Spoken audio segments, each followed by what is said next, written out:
I hereby call the Brockton Special School Committee to order, it being Wednesday, September 18th, 2024, 7 p.m. Before we establish a quorum, I just need to read into the record the following. Welcome to the meeting of the Brockton School Committee. This is the agenda, and it's a revised agenda that was properly posted, which will be discussed this evening. Please note the hearing of visitors is included. We have two individuals that have signed up. If you have a question or comment or statement, please give your name to the secretary. Again, you are limited to 3 minutes. In addition to attending, the public can view this meeting via television on Comcast Channel 8 and also the 1071 HD version, and online via the following link, which is www.youtube.com/TheBrocktonChannels. At this time, I would ask us to please stand and salute the American flag.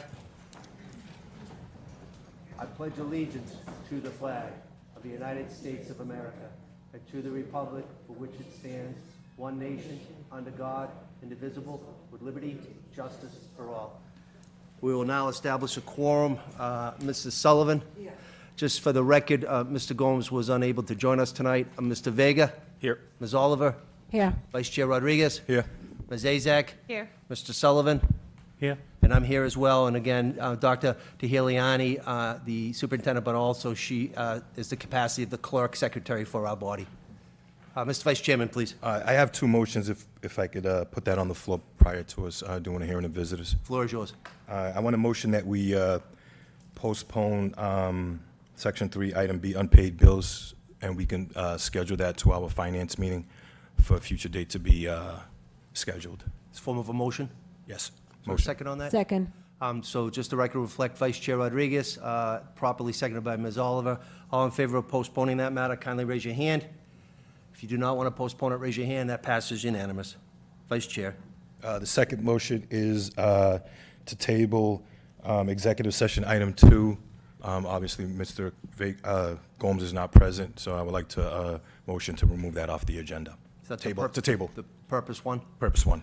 There's a motion on the floor. Is there a second? I second. Yes. He made a motion on the second item. The second item. Yes. Yeah, just the second item. So there's a motion made to table by Mr. Rodriguez as Vice Chair, properly seconded by Mr. Vega. All in favor, kindly raise your hand.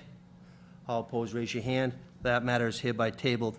Are there any other matters that need to be taken out of order or postponed at this time? Seeing none, we will continue to move on. At this time, we will go on to Agenda Item 2. Thank you, Mr. Vice Chair. We will go on to Agenda Item 2, hearing of visitors. And again, before we invite the individuals up, pursuant to the school committee policy, each person requesting to speak shall be allotted a maximum of 3 minutes. Since the period is limited to 15 minutes, a total of 5 people shall be permitted to speak on a first-come, first-served basis, and that's the policy of the school committee. We don't have to worry about that this evening. We do have 2 individuals. First individual is Mr. Richard Ripley.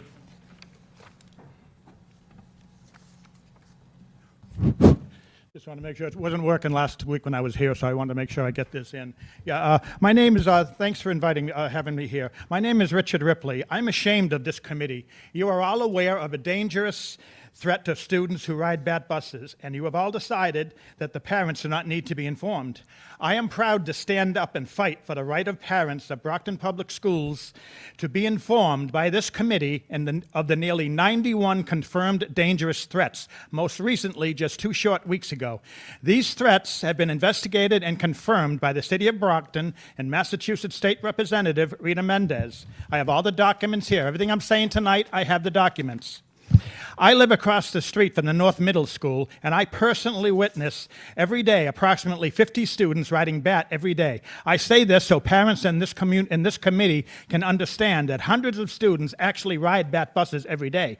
Mayor Sullivan and most members of this committee are aware of a particularly scary, dangerous threat to the life and safety of a young kid from West Middle School, and have to this day refused to publicly address this and the other 90 threats in order to warn the parents so they can protect their children. I will now address Mayor Sullivan. As you know, respect must be earned, and you, sir, have not earned my respect. Your willingness to put children in harm's way disgusts me.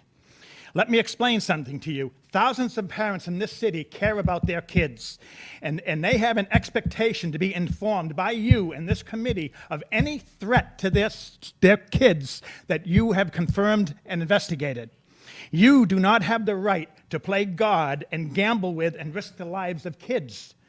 I believe you are mentally unstable, and you should be forced to submit to a psychological evaluation. What will it take for you to address this threat? Are you waiting for an innocent kid to be seriously injured or worse? Does there have to be blood spilled, or does there have to be a broken arm or broken leg? I don't know what it will take for you to address this. I've been trying to address this for 19 months.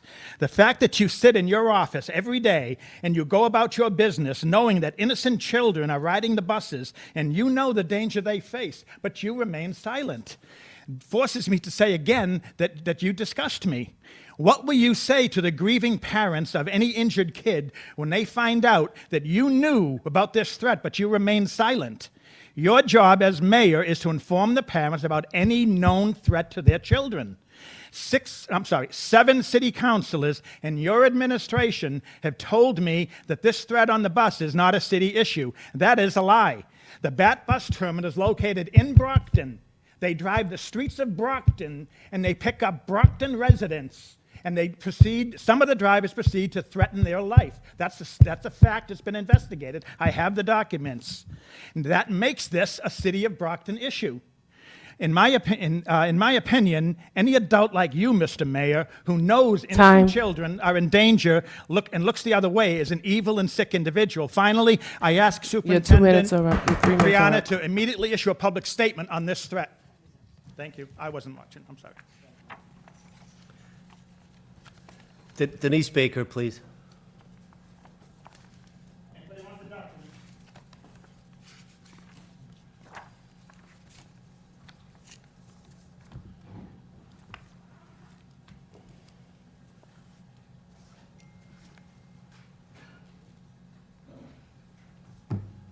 Good evening, Doctor.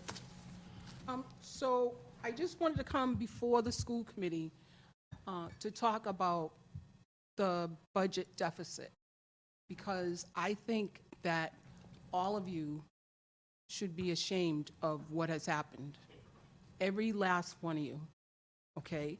Mayor Sullivan, there was a scathing article in the paper today about the investigation, which said that you didn't want to admit that you lied, but you lied, okay? You lied about when you were informed about the deficit, okay? You were informed in April, and you said you weren't informed until August 8th.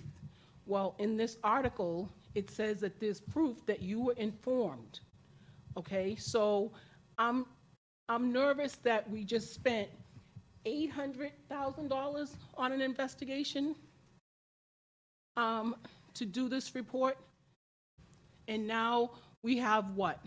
We have a great superintendent that has resigned, okay, because he was dragged through the mud, okay, and you dragged him all by yourself, okay, and for this school committee, for you not to know what he was doing is a problem, okay? He may be the chair, and why the mayor is the chair of the school committee is beyond me. It appears to be a conflict to me as far as budgets and stuff like that, okay? And on top of it, he gets a stipend that he got back pay for $42,000 for your little stipend for you to be on this committee. You shouldn't even be on this committee. You're the mayor, okay? You are the mayor.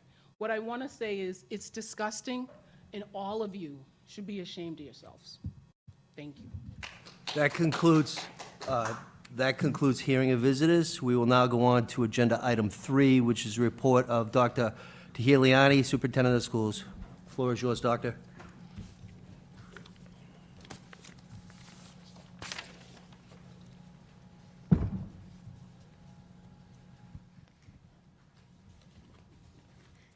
Good evening. Good evening, everyone.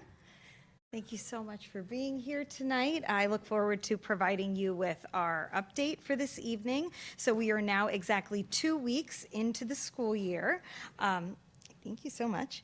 And elementary schools are reporting a great start to the school year. Oh, I didn't turn it. Hold And I'm excited to share some of the anecdotes and lessons that have been going on in our schools. That have been shared by school leaders and educators. So for example, students at the Baker, first graders, have reviewed the letters of the alphabet by playing a game of I Have, Who Has. Barrett Russell welcomed new and returning pre-K students for a year with the theme of Imagine, Believe, Achieve. The Barrett is working to embed this theme into everything they do, and Principal Callanan expects an amazing year if the early results are any indication. At the Baker, grade 5 students have already taken part in a STEM challenge where they were tasked with building a water pipeline that would help elephants during Kenyan droughts. 5th graders also made themed artwork after reading The Dot. At the George, students have done a great job learning and remembering the school's structures and routines, earning themselves blue paws and special prizes for meeting expectations. We also have a couple of great photos of a classroom in action at the Arnone and a playground as well. Justice is swift at the Plouffe School, where students started the year by engaging in mock trials. South Middle School hosted a beautiful ceremony last week to recognize 2 Brocktonians who made the ultimate sacrifice on the war on terror. Our middle schoolers are now of an age where 9/11 and its aftermath are actually history rather than an event that they lived through. So I commend the South team, including Mr. Stapleton, for making an effort to draw students' attention to these important topics. At East, students helped write classroom charters, and the Eagles are embracing the concept of soaring and shining into the new school year. At the Ashfield, on the first day, students participated in 3 different activities throughout the morning. On one family feud style game called Tiger Feud in the cafe about school norms, and a rally with music to meet all of their educators. Students also worked together during a game of 30 Wonderful, where the objective is to arrange 25 cards in a 5x5 pattern, where the rows and columns all add up to the number 31. It's actually a very challenging exercise if you want to try it at home. At North, students are already deep into effective instruction, and Plouffe students were exploring metabolism to start the year with hands-on experiments. At the high school level, things are also off to a great start. I want to shout out the senior class officers at BHS who came up with the idea for the Senior Sunrise, where our rising seniors came out to Marciano Stadium to watch the sunrise on the day before classes started. I think a lot of parents know that getting teenagers out of bed early in the morning is quite a feat, so I definitely commend them for the great turnout for this event. And I'm actually told that they're planning to do a senior sunset event at the end of the school year. I want to commend also Ms. Umbriana and the BHS team for their work launching revamped social media profiles for the high school. So Mr. McCaskill is doing weekly video updates on Facebook that I encourage you to check out. Give them a follow on Facebook and on Instagram. BHS also unveiled its new Culture of Excellence to start the year, which highlights 5 essential areas of focus. And you can see them all on social media or at bhs.bpsma.org. Thanks to a great partnership with Quincy College, several of our students at Promise Academy are enrolled in college classes and are on track to earn associate's degrees at the same time that they earn their high school diplomas. A few of those students are being highlighted for their work on Quincy College's social media platforms, including Amen Abonor, who is an aspiring robotics engineer. Finally, Champion High School is settling in nicely at its new location in Crescent Street. Students pitched in to help decorate the Welcome Back Bulletin and have gotten to work in restorative circles and collaborate in the Academic Center at CHS. I'd like to also remind everyone that now is a great opportunity. First, to remind everyone of the open houses. So we've had several open houses already occur. We had one earlier this evening, and we have several of our high schools have already occurred, but all of our middle schools, North, South, East, West, and Ashfield, not all of them, most of them will be occurring next week, as well as BVLA. I'd like to remind everyone that now is a great opportunity to sign up to receive important updates from individual schools in BPS via text, email, and phone call. These alerts help you stay informed fast about things like snow days, school delays, events, important reminders, and also emergencies. To sign up, just text the letter Y or the word yes to 67587. And as you sign up, you can choose your preferred language. If you haven't already, please take a few moments to fill out the back to school forms for your students. The process takes just 5 to 10 minutes, and it makes it easier for your student's school to keep track of important health information. You can either scan the QR code on the screen or click the link at the very top of the page at bpsma.org/welcome back to find the form. And it's available in Spanish, Portuguese, and Haitian Creole. I want to thank everybody who was able to make it out to the family forums, which were dedicated to the schools at each of the 3 grade levels. We talked about ways families can support their students' learning, an overview of our curriculum across pre-K to 12, and how to stay engaged with the district and with your students and teachers. The coordinated family and engagement team, community engagement team, also joined us at the elementary forum to hand out free backpacks and books in multiple languages. And if you weren't able to make it, you can watch the recordings on demand by visiting youtube.com/@TheBrocktonChannels, while the presentations from each night are also available on our website. And finally, I just wanted to provide you with a quick enrollment update.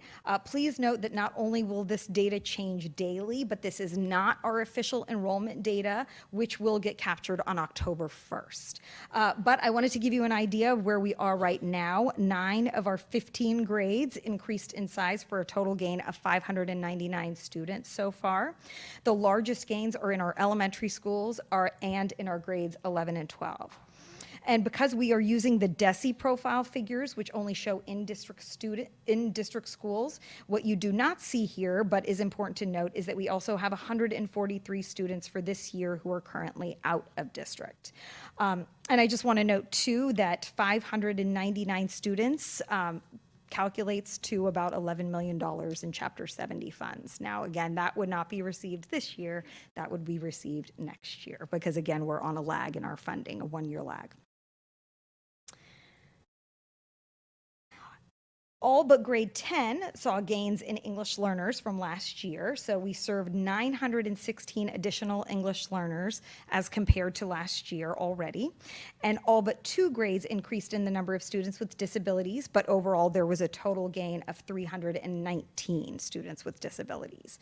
So the start of the school year also under predicts both of these student groups, as we have students whose needs are identified over the course of the year, and also we have newcomers who come throughout the school year. And thank you for your time.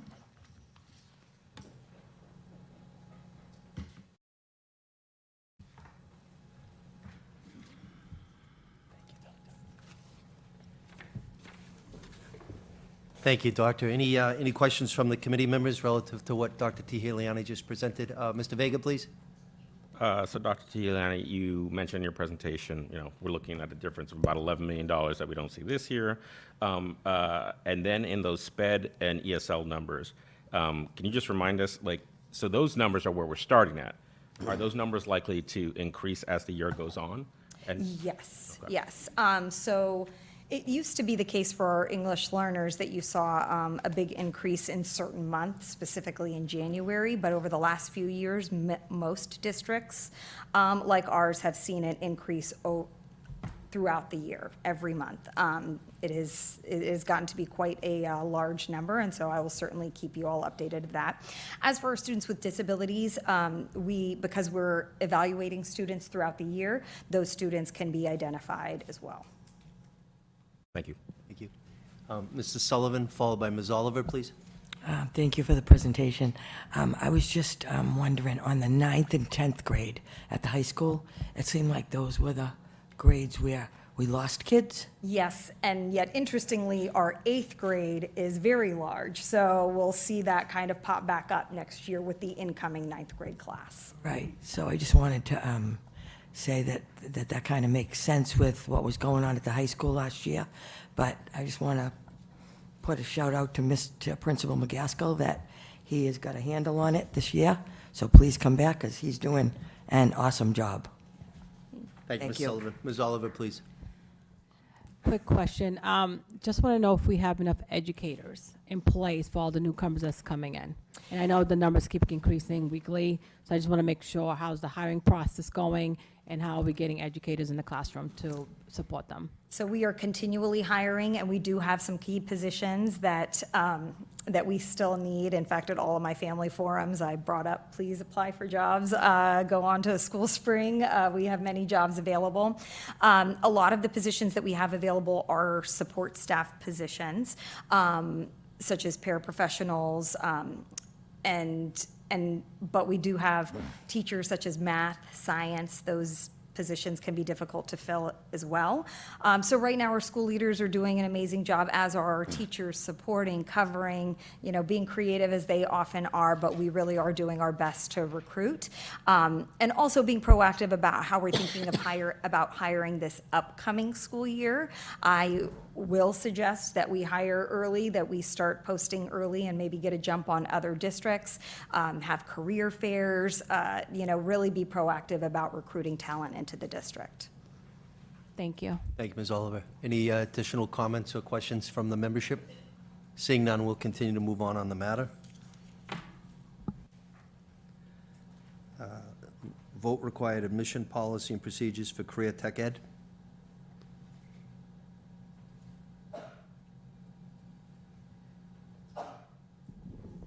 Vice Is Chair. LVO here, or do you want to get a quick update on it so the members? No, but I can. Quick update. Sorry. Yes, so there's actually been no changes, I'm sorry. There have been no changes. It is just our typical admission policy, which is required to be voted on before every October. Any questions? If not, is there a motion relative to the matter before us for the vote?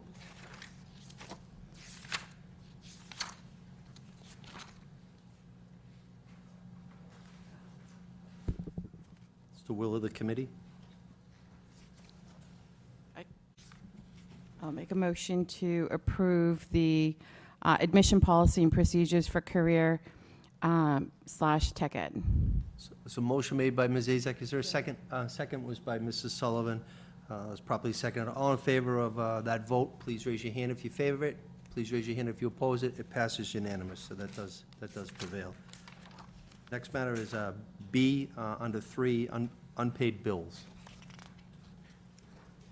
We already removed I'm that. sorry, We took that out. It's going to be referred to the finance. to the FinCom. Yep, yep. Okay, I'm sorry. That's right. Are there other items, we'll go to C now, other items refer to subcommittee at this time? Go to Mr. Vega, followed by the Vice Chair, please. I think this is the time where we suggest, right? I'm still trying to figure out some basic things. This is the time where we suggest future items to be discussed at the subcommittee level, right? On a subcommittee level. Yeah. I think for the policy subcommittee, it would be good for us to have a discussion around the hearing of visitors. I just want to be clear, the hearing of visitors is a big part of the reason why I even thought to join the school committee. We have had many residents of Brockton come forward, and while we're not allowed to respond in the moment, I've been affected in my thinking by many of our visitors. Having said that, it's been most effective when it's been connected to the agenda of that evening.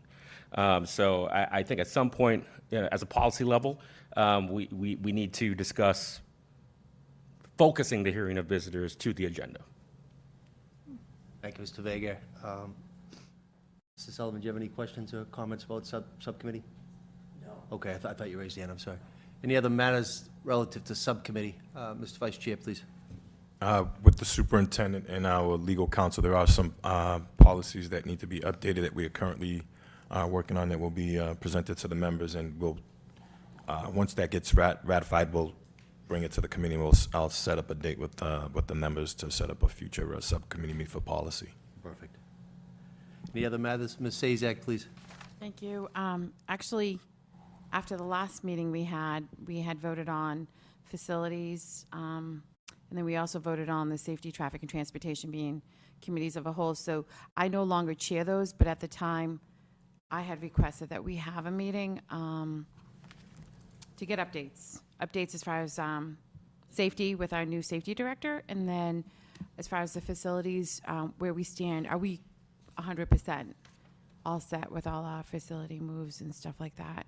So if the vice chair can take that over, but we were talking about potentially having that on, well, end of September is next week, so potentially maybe early October, just so we can have our new safety director come before us, give us an update, see how things are going.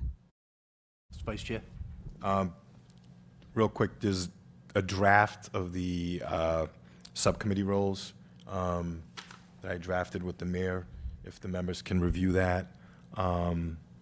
Any concerns of want to making some changes, can refer that to myself and the chair, and we can update that, and then our next scheduled meeting, we can take a formal vote of those subcommittee roles. But in the meantime, collectively, we can schedule those items during the subcommittee. So we won't have a regular scheduled next week. It would be 2 weeks hence. So if you could review this prior to that time, if there's any questions or comments, please reach out to me and the vice chair so that we can have it on the agenda item for 2 weeks' time so we can ratify it. Okay. Any other matters relative to items referred to subcommittee at this time? Seeing none, we're going to continue. Oh, I'm sorry, Doctor, I'm sorry.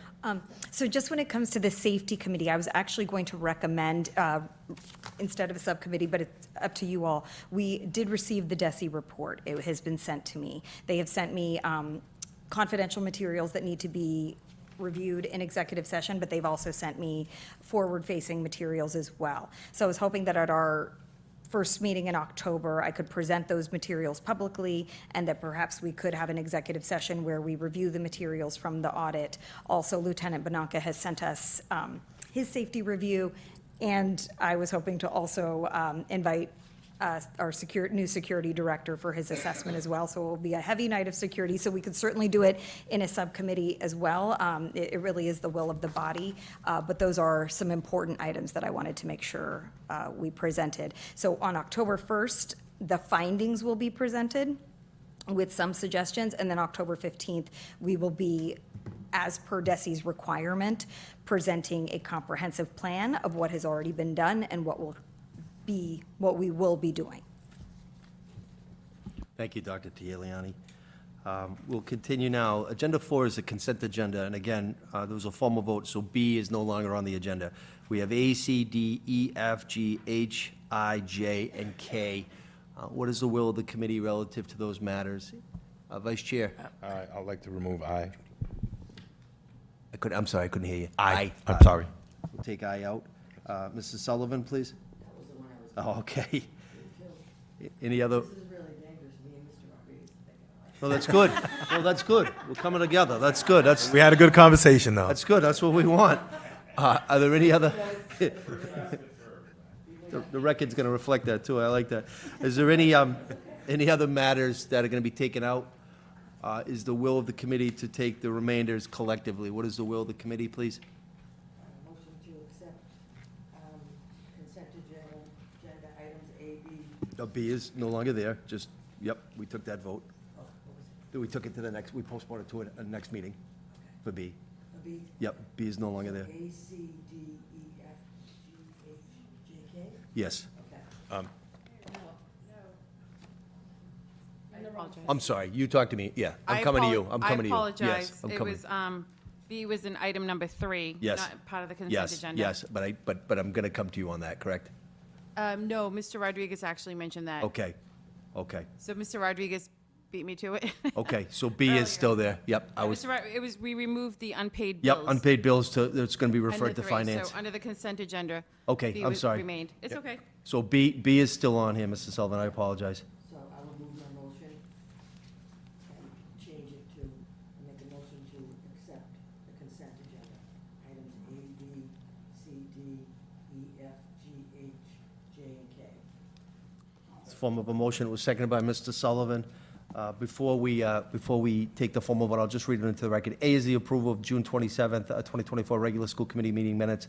B is the approval of June 11th, 2024 interim superintendent search subcommittee meeting minutes. C is the approval of June 11th, 2024 public meeting FY25 school budget minutes. D is the approval of June 11th, 2024 special school committee meeting minutes. E is the approval of June 4, 2024 regular school committee meeting minutes. F is the approval of June 4, 2024 Finance Subcommittee meeting minutes. G is the approval of May 29, 2024 Special School Committee meeting minutes. H is the approval of May 21, 2024 Regular School Committee meeting minutes. J is request for authorization to submit proposals and expenditures of funds. The National Youth Leadership Council grant in the amount of $1,000 even. And then K is the acceptance of human resource notifications, appointments certified, appointments non-certified, and then personal actions, which is leaves of absences, resignations, and retirements. Have a motion on the floor is properly second. All in favor of all of those, kindly raise your hand. If you oppose, raise your hand. Those all pass. We will now go back to I, Vice Chair. I'll refer to Mrs. Sullivan first. Mr. Sullivan, please. Okay, thank you. Judy? Sorry. This is, item I is to accept the FY 2025 21st Century Community Learning Centers Continuation Grant from the State Department of Elementary and Secondary Education, Office of Student and Family Support, FC 645 and 646.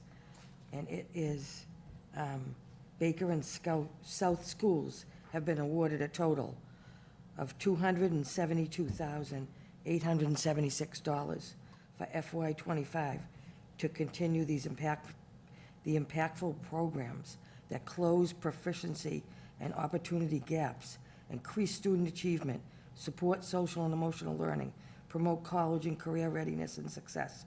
The extra academic hours and enrichment opportunities provided help students strengthen their English and math skills through project-based activities while supporting teachers, professional development, and learning communities. Program is free for all students. It's typically 4 days a week, Monday to Thursday, for 2 hours each day. Students receive a healthy snack prior to programming, and homework and technology support are available. Activities include a variety of options as robotics, creative story writing, fun with STEM, cooperative games, get creative with Crayola, yoga, coding, dance, web design, and more. And I would just like to thank Dr. Soraya DeBarros for getting us that kind of a grant, which is awesome. Thank you, Dr. DeBarros. Thank you, Mrs. Sullivan. Vice Chair, did you have any other additional comments on that? Mine is, I actually made this, made this request before, where we have 2 schools that are awarded this grant. I just wanted, if, the grant writer and Soraya, Dr. Barros, can actually break it down a little bit more. It's just a hard, big number, but how much is Baker getting? How much is South Middle School getting? What are those funds going to be used for? So the more details, the better, accounting those funds. We'll make that request, definitely, and I concur with that. What is the will of the committee relative to I? Is there a motion relative to I? Motion to accept I, agenda item Second. 2025 21st Century Community Learning Centers Continuation Grant of the State Department of Elementary and Secondary Education and the Office of Student and Family Support. Tim, don't second it yet. Judy, could you just also add to that, if you don't mind, condition upon the breakdown relative to what the vice chair said? Okay, and I add to the motion that we're going to have Dr. Tiliani look into, or Dr. DeBarros look into, how the breakdown happens for the grant, between the Baker and South schools. Thank you. So there was a motion made by Mrs. Sullivan. It was probably seconded by Mr. Sullivan. All in favor relative to consent agenda I, please raise your hand. If you oppose, raise your hand. It passes unanimous. Consent agenda is completed. We'll go on to 5, which is unfinished business. The vice chair talked about it already. The subcommittee assignments are in draft form. Please review those. 2 weeks' time, we will ratify those. Is there any other unfinished business? Seeing none, I'm going to go on to new business, and I'm going to go to the vice chair at this time under new business number 6. Thank you, Mayor. I have two motions that I want to put on the floor to this body. The first one that I want to take up is early on in January, we did have a discussion of forming a committee comprised of 3 members of the Brockton School Committee, 3 members of the City Council, to look at how we can consolidate and look at our city as a whole, to come together to, make Brockton, I don't want to say make Brockton better again, but get Brockton to where it needs to be. But, I'm not a Trump supporter, but, with conversations with Council President Moses Rodriguez, and also conversations with the mayor and the chair of the school committee, we've came to the consensus of naming this committee as the City of Brockton Restructuring Committee, which would be comprised of obviously 3 members of each governing body. On the school side, it'll be the superintendent, part of that committee, and also a representative from our legal team, and 3 members from the city council, the city solicitor's office, and also the finance team. My recommendation, with the approval of the mayor, I made the recommendation of appointing Representative Joyce Azak, Representative Anna Oliver, and Representative Jorge Vega to be on this committee with the city council. And once they convene, they will actually restructure and report back to both governing bodies, and we'll see how we can consolidate some of our services to make sure that our finances are in line. Thank you, Mr. Vice Chair. Just for the members to know, that there's nothing finalized yet. We're gonna have myself and Mr. Rodriguez as Vice Chair and Mr. Rodriguez as the Council President are gonna have a meeting. I was gonna wait till announcements, but I could talk about new business on this as well. We were notified today. Remember I told you we'd be coming back to the state. We're gonna be meeting on 9/26. We do not have to go to the State House that day, but on September 26, it will be a Zoom with Secretary Gorkowitz. It will be Lieutenant Governor Kim Driscoll as well. It would be Dr. Teheliani, it would be the Vice Chair, it would be the Council President, it would be Troy Clarkson, it would be myself, it would be Megan Bridges, and anybody else from the FinCom side of schools. But I just want everybody to know, we talked about it last week, I finally got official from Secretary Gorkowitz today, so I just wanted to let you know about that. And I know the floor is yours, so I'll go back to you, Vice Chair. So I'll make the motion to recommend Representative Azak, Representative Anna Oliver, and Representative Jorge Vega to the City of Brockton Restructuring Committee. Just have, On the motion. okay. I just have a concern because some of these people were already on the superintendent search, and the other, it has to be equally among all the members. If there's only a certain amount of people that we need for committees, then we can't pick the same people that we just picked for another group. So it has to be fair to all members. So this, 2 of the same people were on superintendent search, and some other people weren't on that wanted to be on it. So we can't keep picking the same people. We have to, it has to be fair to all 7 members.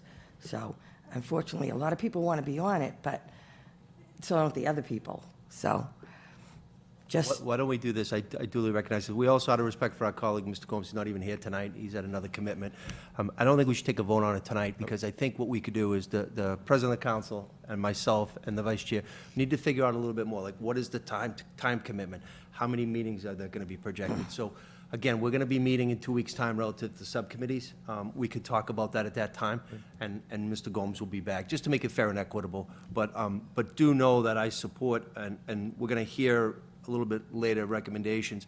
Some of the recommendations were relative to the synergy between a subcommittee or task force, or whatever we want to call it, where we have counselors and school committee members working together. So does that sound okay? yeah. So we will put this on the agenda 2 weeks' time. And again, this is something that will be instituted to help all of us move forward.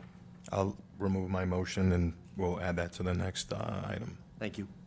My second item is I want to make a motion to remove the interim superintendent title from Dr. Teheliani's title. I think it's precedent. We had the unexpected resignation of Mr. Michael Thomas, and I think this body needs to do due diligence of showing that we have stability and giving her that ability to make sure to move Brockton Public Schools forward. So it's not a change of contract, it's just to remove the interim title to permanent superintendent. Her contract ends in June, and then also, I think it's worthwhile for us to schedule a superintendent contract so we can move forward, so that we can show the city of Brockton that we have the utmost trust in Dr. Tiliani and moving Brockton forward. It's form of a Second. motion. Form of a motion to remove interim title from Sorry. superintendent. Want me to take my second back, or? Oh, we can do it on the Okay. motion. Yeah, on the motion. Thank you. I think that we can refer to legal counsel, but I think, isn't the interim title for a year, Attorney Bresnahan? Isn't the interim title hold certain things to it with MASC that we have to follow? We do want to thank Attorney Kevin Bresnahan here tonight on behalf of Sarah Spotterford, who was unable to join us. Attorney Bresnahan, please. To answer the question, the interim title was the position that you posted for and hired Dr. Tahiliani for, but this body could vote to remove that and change the title. It's the will of the committee. As Mr. Rodriguez said, it doesn't affect any of the contract terms. An interim superintendent or a superintendent without the interim title has all the same powers under the law. I think it would really be a symbolic gesture, and, send a message if the committee wants to send that. Thank you, Attorney Bresnahan. On the motion, I'm sorry, are you done, Mrs. Sullivan? Yes, just if the vice chair could let us know something like that ahead of the meeting so we can talk back and forth about it with you, would be better. My not to apologies. just do it on the meeting, like I didn't know anything about it, so I wasn't prepared to answer. So we duly talked noted, this about that conversation- we're gonna Yep. talk about things, Mr. Rodriguez. So if you could let the members know from now on, ahead of time before you make a motion like that at a meeting, it would be good if we knew ahead. Yes, I have no problem with Dr. Tiliani. I think she's doing a great job. I fully support her. She knows what she's talking about. She has the education background to do the job. She has got her eye on our finances, is what we need. And I thank you very much, Dr. Tiliani, because it has been quite crazy since you arrived. My apologies, Mrs. Sullivan. I did try to reach out to Mr. Sullivan and say you were the only one. I do apologize. It was a very busy day for us with a lot of meetings, but my apologies on Then that. we should hold it off Yeah, yeah. maybe if everybody didn't get to know ahead, instead of have it sprang on us like that. Duly noted. Duly noted. Okay. Thank you. Because Thank we you. want to move forward positively. In order to do that, we need to be really open about what we're doing here and what we're about. Thank you, Mrs. Because we Sullivan. are being quite beat up in the media. Thank you, Mrs. Sullivan. Mr. Vega. Thank you. I just wanted to go on record as saying amen. I wholly endorse this move, and I think it's the first check that we get to mark off on the series of recommendations that were given to us in this report. One of the recommendations is clearly to secure a superintendent with a deep understanding of school finance. We have done that. For those who may have forgotten, those of us who were on the subcommittee, when Dr. Tiliani interviewed, at the end of that interview, after we'd established what one of the the priority was getting finances under control, she reached into her bag and pulled out her previous year's budget, and to say that it was immaculate, to say that it was detailed, to say that it was a representation of what real work and real focus looks like would be an understatement. So I just want to say amen. I think we have checked off one item on that recommendation, perhaps the most important. Thank you, Mr. Vega. Any other comments at this time? We do have a second I have a on question. the motion. Just a question. So what are we waiting for? I know that the vice chair mentioned changing the title from interim to superintendent. what do we, other than some members didn't know, why are we postponing it? No, we're not postponing it. I'm going to Oh, call we're the still vote right gonna- now. Yeah, there was a Oh, okay. motion made by Vice Chair, it was properly seconded Oh, by you. I thought there was a recommendation to wait. Okay. There's still a motion on the Perfect. floor, and I support the motion. So I I'm do going to too. call the Okay. vote. I'm going to call the vote at this time. The motion was made by Vice Chair, was properly seconded by Ms. Azak to, in essence, delete the word interim, and Dr. Tehiliani will be superintendent of Brockton Public Schools. All in favor of that motion, kindly raise your hand. All opposed, raise your hand. That passes unanimously. Congratulations.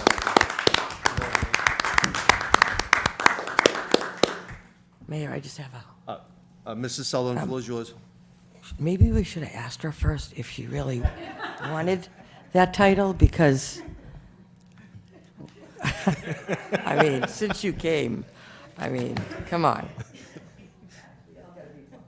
We got to be positive. This is about the kids, okay? We got to be positive. Thank you, Judy. Thank you, Mrs. Sullivan. I'm going to go on now. Agenda 7, and as you may recall, I had asked, and everybody supported it, the last meeting of every month, we're going to put a standing MSBA update. And I wanted to just read to you the update. A lot of you have met my government affairs, Celia Canavan. Ms. Canavan's in my office. She's our government affairs policy. She is coordinating. She's the point person that I've assigned to work with the MSBA. Individual assigned on behalf of the MSBA is Allison Sullivan, not related to me, but she is phenomenal. We did a Zoom yesterday, and I know Principal McCaskill's back there, but Kevin was on, Dr. Tehiliani was on, Vice Chair was on, I was on, we had Mike Morris on, we had Troy Clarkson on, we had, I can read it, but I just wanted to let you know what the process is right now, and I wanted to get it correctly. So we, as you know, are in the feasibility study process. We've already gotten the money approved by the City Council, and this is probably going to take about a year to a year and a half, is what we're told. The benefit of having Mike Morris on, the procurement officer, he's worked here for decades.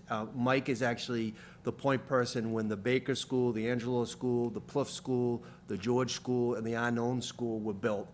He also, again, coordinated most recently, and I know Matt Stanton was the community member on that, and he's here, the Huntington roof was part of the MSBA. So Mike is really good at knowing all the dotting the i's, crossing the t's. But I just wanted to give everybody an update relative to that. So Brockton High School renovation project is a continued collaboration between the City of Brockton, Brockton Public Schools, and the Massachusetts School Building Authority, the MSBA.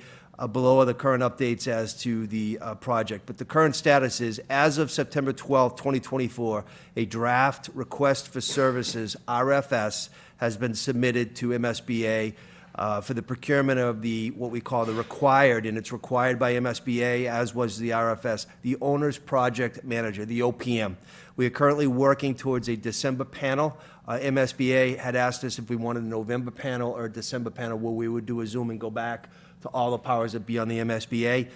We are geared to a December panel where we will work on a selection of a firm for the OPM. MSBA projects require a municipality, a city or town in the Commonwealth to select an OPM if you have been qualified by MSBA. They have also designated a certain timeline, and you'll get all this. I'll have this all emailed to you tomorrow.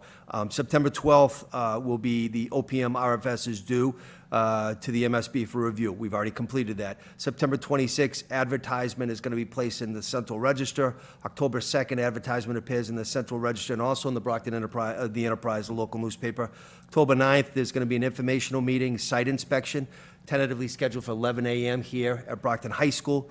October 11th is the last day for questions from respondents. Respondents are the potential construction folks that are going to be applying for the position. October 17th, responses are due on or before 4:30 p.m., coordinated through Procurement Office at City Hall. October 24th is shortlisted. The respondent list will be shortlisted. October 28th and the 29th, there'll be an interview of the shortlisted respondents.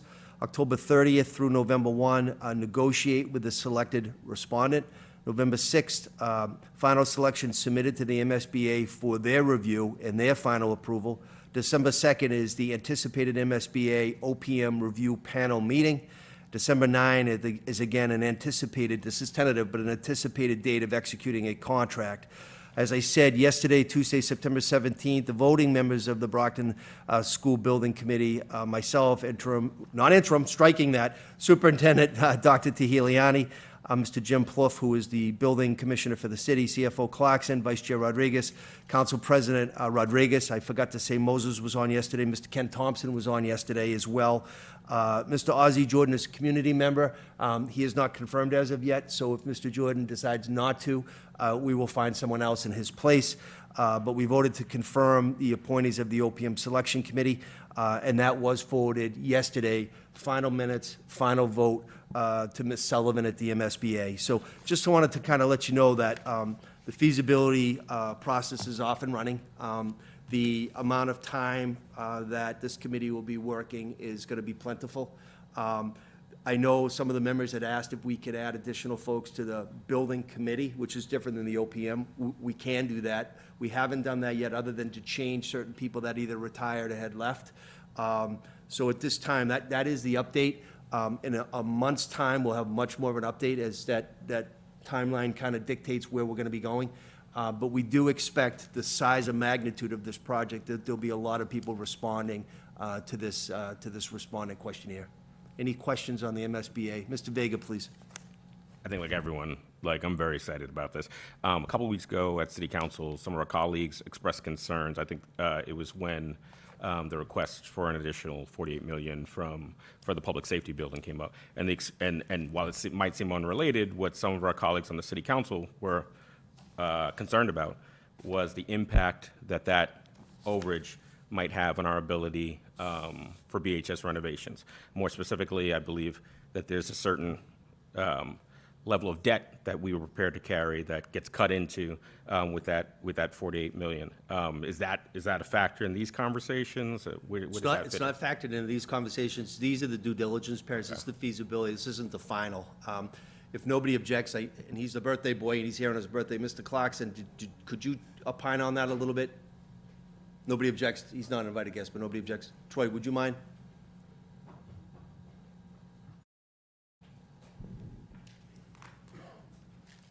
Happy birthday. Thank you, Mr. Chairman.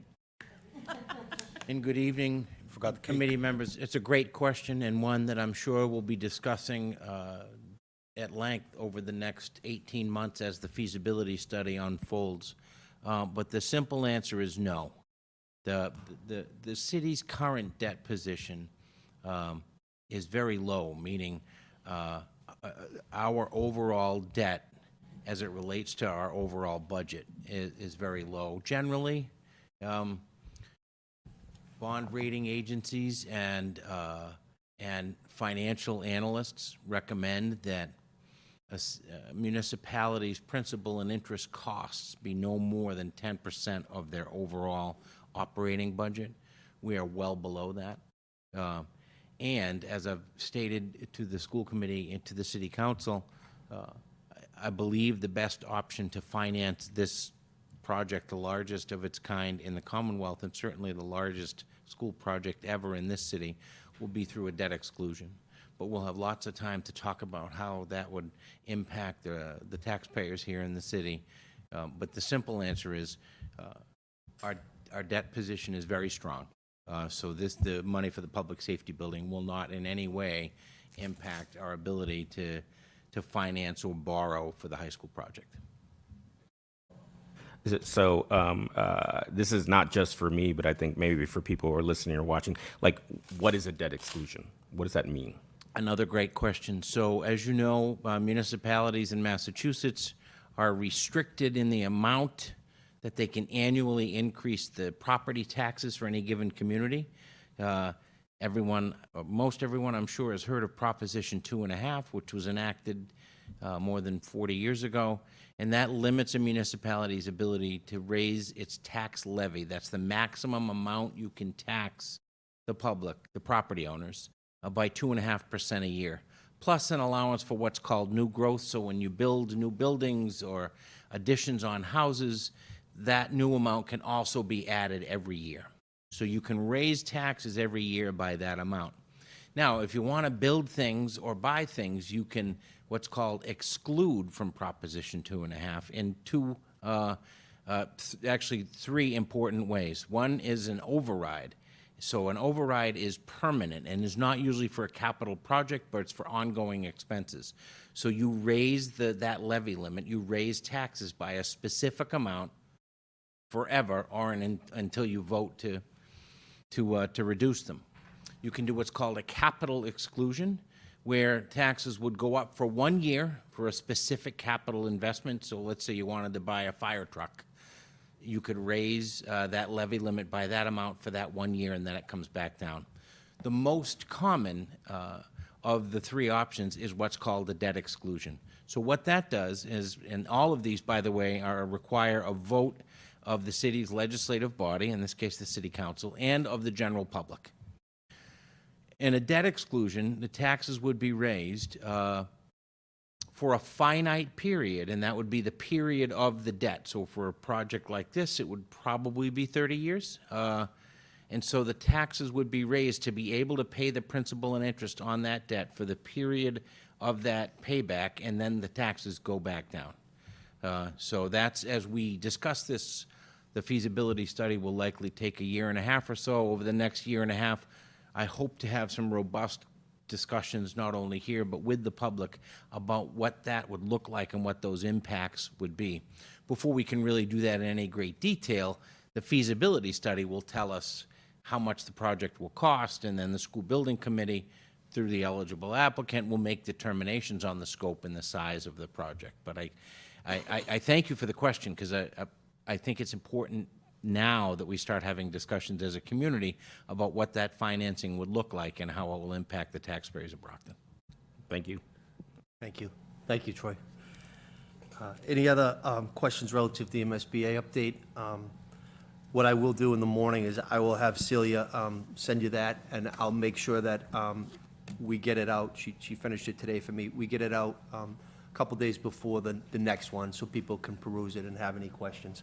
And again, we will continue to work with the MSBA. I believe Celia has another call on Friday with them, just to make sure that everything's meshing time-wise. We'll go on to the next agenda item, which is 8, which is school safety and security, police liaison. I think Officer Mosley is here again? No? Oh, no, I'm sorry. Lieutenant Baraka. Good evening, Lieutenant.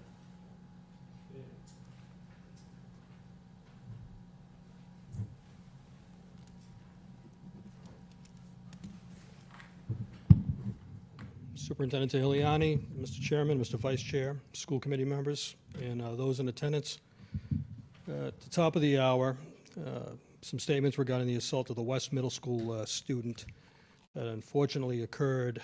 It was yesterday, but it was first reported to us today. But school police have been diligently working very, very hard on this case, and also assisted by Brockton detectives and also with the patrol division as well. So since it was reported to us, we tirelessly have been canvassing the area, looking for evidence. We have made some progress, and if and when an arrest would happen, we will certainly notify the public that that we've made that progress. But until then, I can tell you that the school police, as we speak, we're still working that case, and I just left an area where we were working it for this meeting right now, and then that's where I'll be going back to. So we're working nonstop into resolving this situation. I can tell you that. So I have our school police and as well as detectives are still working with trying to come up with a resolution and hopefully an arrest. But when that does happen, or if and when it'll happen, we'll definitely notify the public. So that's that'll be upcoming. And on another note, earlier today we had there was an incident. It involved school kids at the Bat Bus terminal. There were 2 arrested for assault and battery with a dangerous weapon, and also there was a victim with non-life-threatening wounds.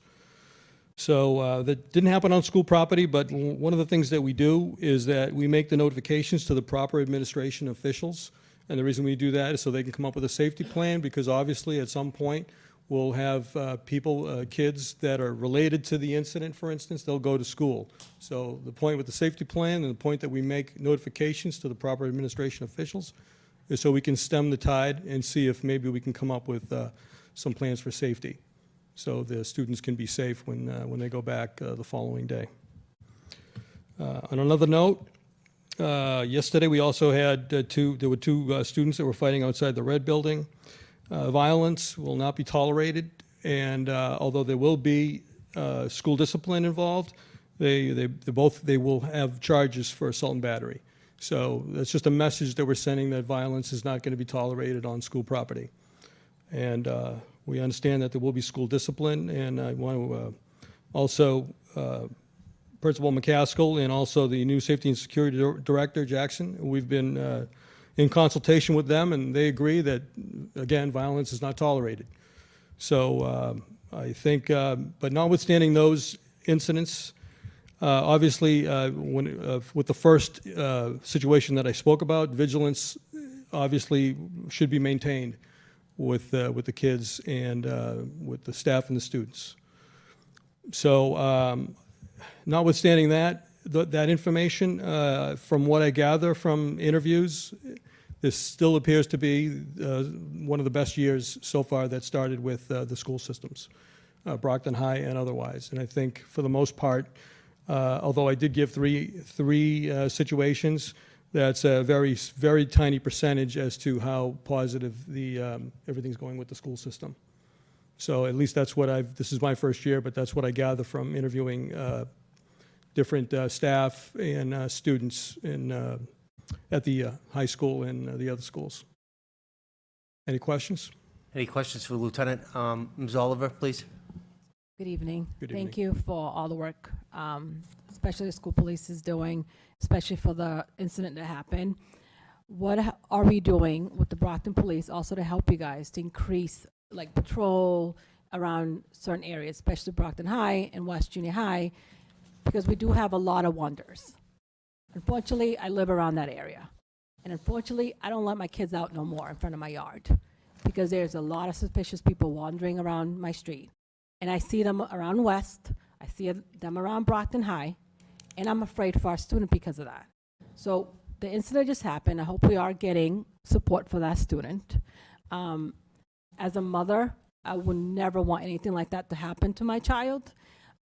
So just for us to be very, careful, make sure we are watching our schools, especially with the increase of just wanders around our city, just to protect our kids, especially during morning time and afternoon when they're walkers. Thank you. Thank you, Ms. Oliver. Any other questions for Lieutenant Panaka? I'm going to go to Mr. Vega, please. Thank you, and thank you for the report. I'm just thinking, again, as a point of information for families that might be listening, the students that might be listening, what's the appropriate thing to do, both as an adult in the community or as a student in the community, if we become aware of information that might assist in the investigation? Well, certainly, as we did a canvass today, we're looking for evidence such as video and otherwise, but if someone could check, if let's say, and we did give the information out as soon as we got the information, if you live in the area, obviously a visual look around, for instance, especially with the information that we've distributed, but if you have video cameras on the house in that area that we spoke of, then obviously looking at that preemptively, but obviously we did circle the area, and we also took those measures to obviously asking residents for assistance. So obviously keeping the eyes open, and if you have some physical surveillance equipment, obviously to assist us, that would be wonderful. But certainly if there's any information, then to call the Brockton Police Department, and either give the information to detectives, and then they could forward it to us, or to the main number. Thank you.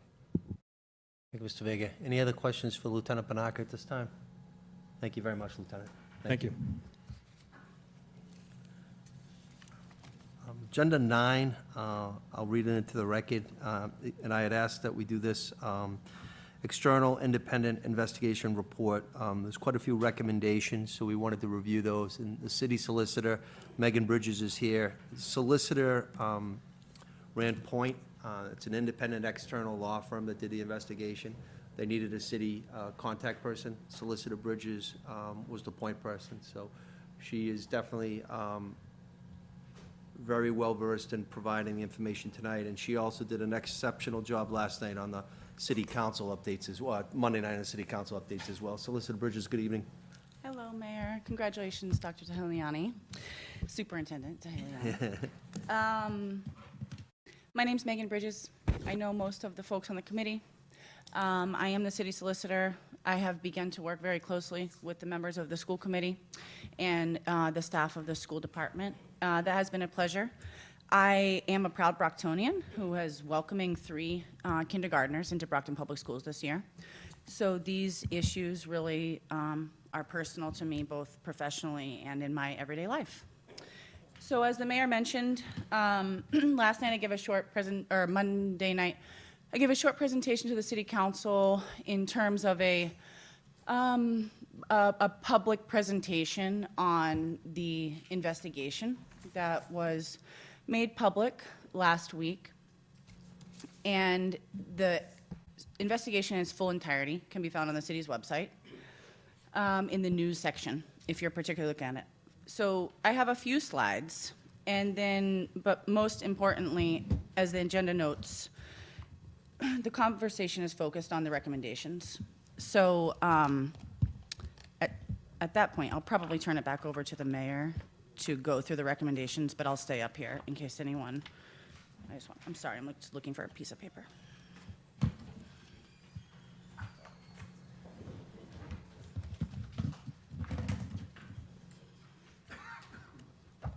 Well, actually, I guess before I get started, one thing I didn't talk about last night that I think is more relevant to talk about here is what is referenced in the report, and some of the folks in this room were a participant in the drafting and composition of it. In DESE, in 2020, right before COVID shut down schools, DESE did a district review of Brockton Public Schools.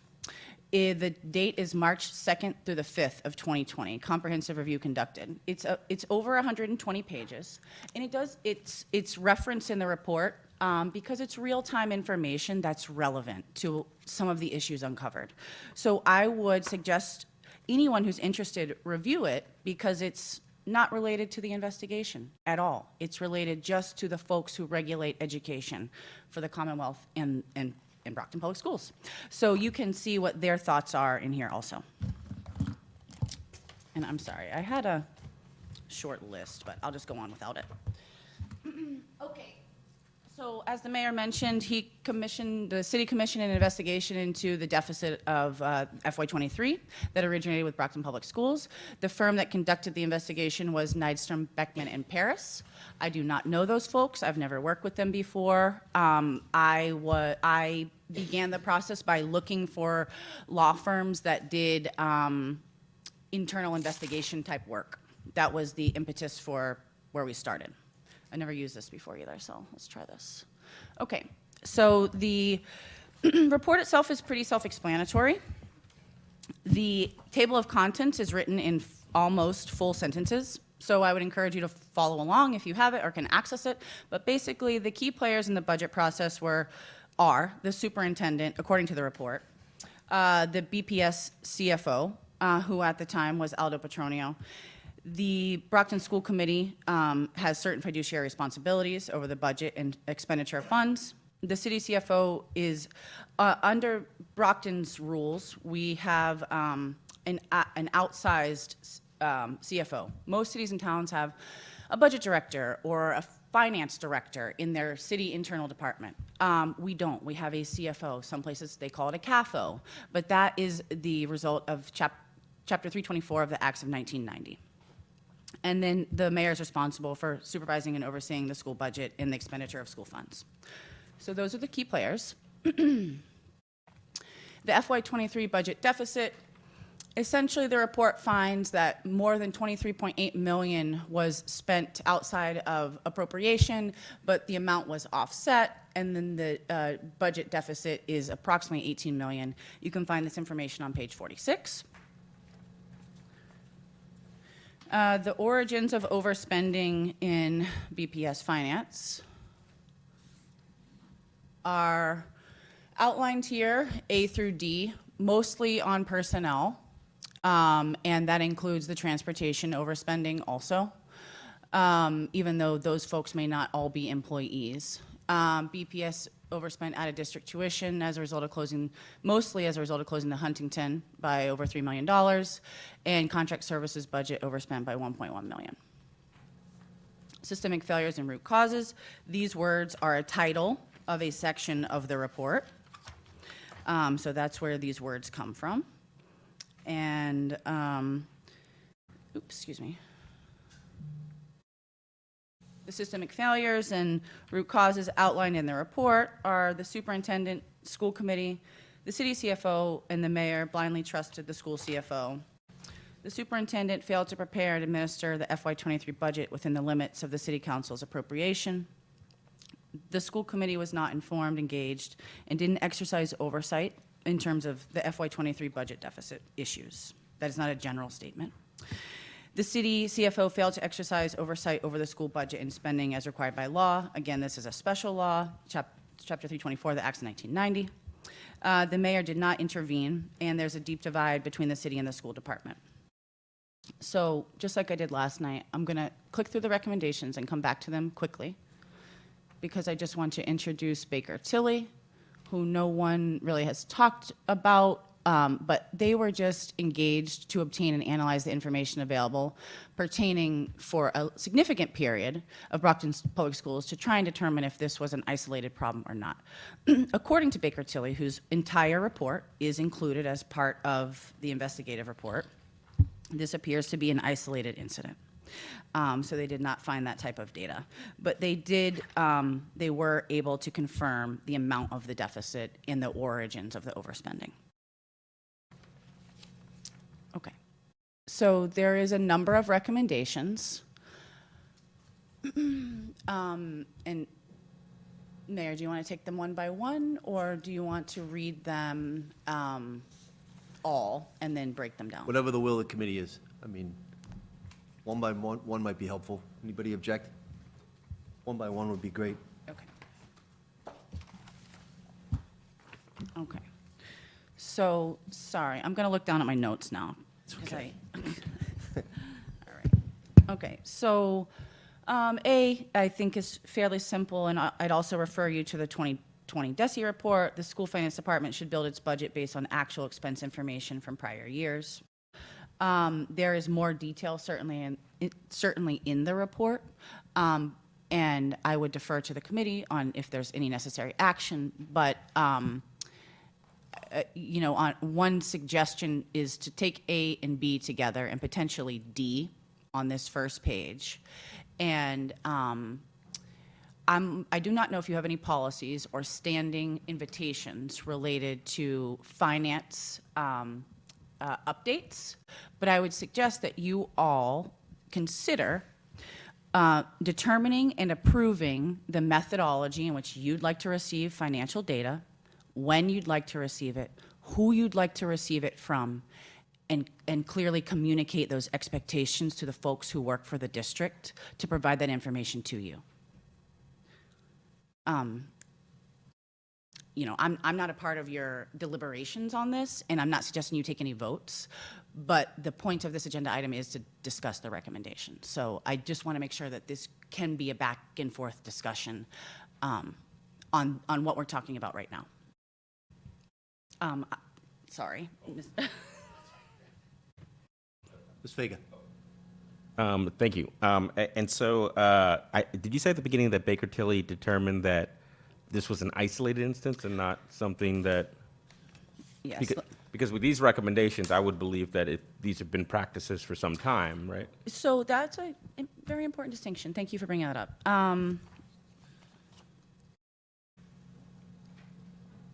Okay, starting with the second part first. these A, B, and D are all somewhat also found in the 2020 DESI report. So I might not be able to specifically answer your question. What I can say is there was not a shortfall of the nature experienced in FY23 or a crisis of that type that was discovered by Baker Tilly in the review from July 1, 2020 to the FY23 budget. But, and again, I'm not trying to put words in your mouth, but these behaviors were there.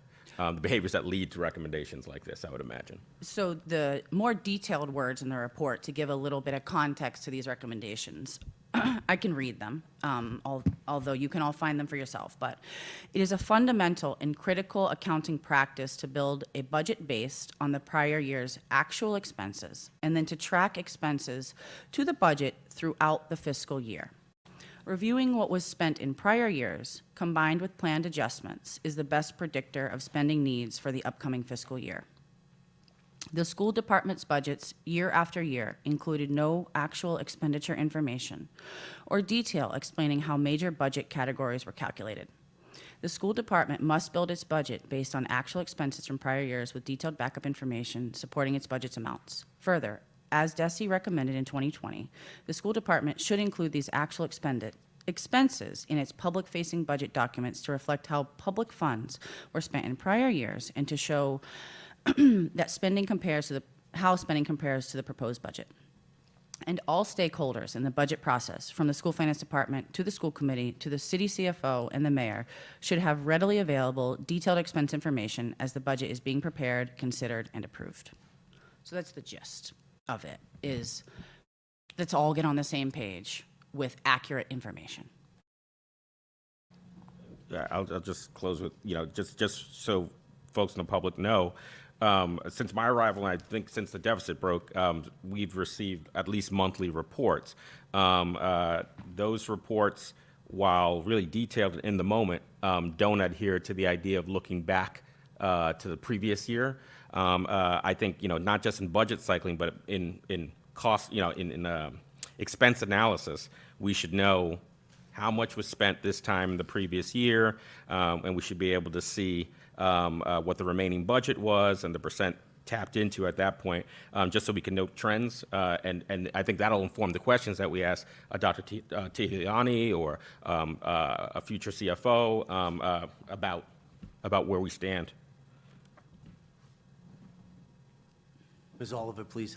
Is it possible to have the last units of fiscal 24 given it to us, so we know exactly where we ended? Like every item line, to see exactly how much was spent and how much was left, so everybody is aware what exactly we were left at. I think you could. I think it's possible. It's certainly possible. I don't know if it's possible in this moment in time because of the end of year report and the closing of the FY24 books. But I know that Munis is just a data center. So a picture of the data is always available. So the answer is yes. We could follow up with the auditor to ask her how quickly we could get it. I think that's the best I could do for you in the moment. Seeing no other questions. There was already public hearing of visitors. Okay, so B, the notes on that, although it's related to A and D, you all have heard this before, but there was mainly 4 budget categories in your budget, and those should be expanded so that you can more easily identify how transfers are happening, and so that the appropriations can be tracked. And then I'll just skip to D.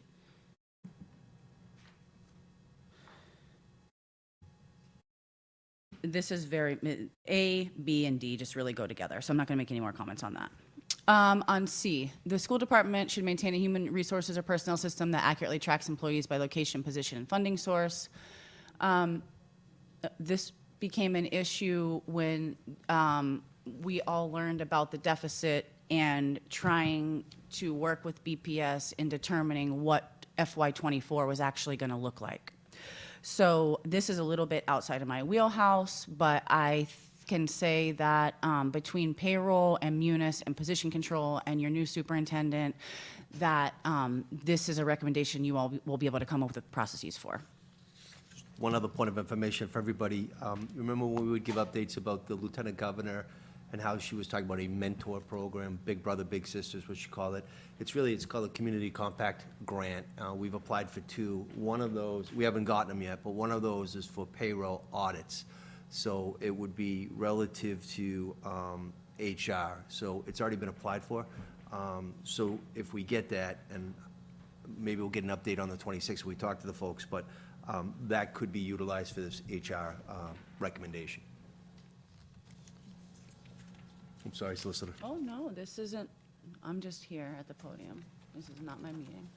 Okay, letter E. The school department's accounting system, Munis, must match the school budget categories. This is, I think, an overlap of the 199 account issues and you all being able to clearly determine that the budget you voted for and then what was ultimately legislated by the city council is being what's utilized to operate the school system in the fashion in which you designed it. Because it's not as though you all just approve a large pot of money and then the administration gets to determine how it would like to use that pot of money. You all make specific determinations about how the money is allocated. And so that is what E is speaking about. F, the school department must share key data throughout the fiscal year. I think we've talked about that a lot. The school committee members should undergo annual budget and finance training. I'm unfamiliar with your MASBO training or what they offer, but I do know that the MMA offers an excellent municipal finance training. And that is just a suggestion, making sure you all have the ability, because you have the background knowledge, to ask the questions, that the public deserves to get asked, that should be asked.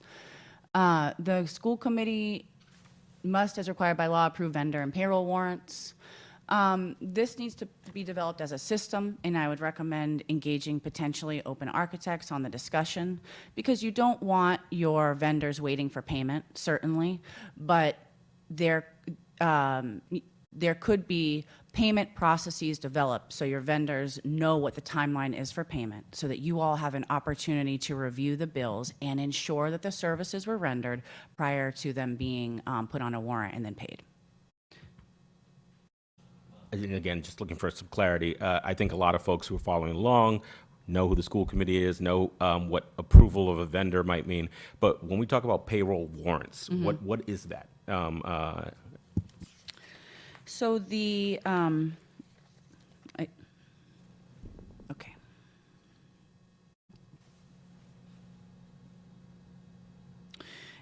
Okay, so the two types, the vendors are basically goods and services not provided by employees. Payroll warrants are for payment of wages to employees.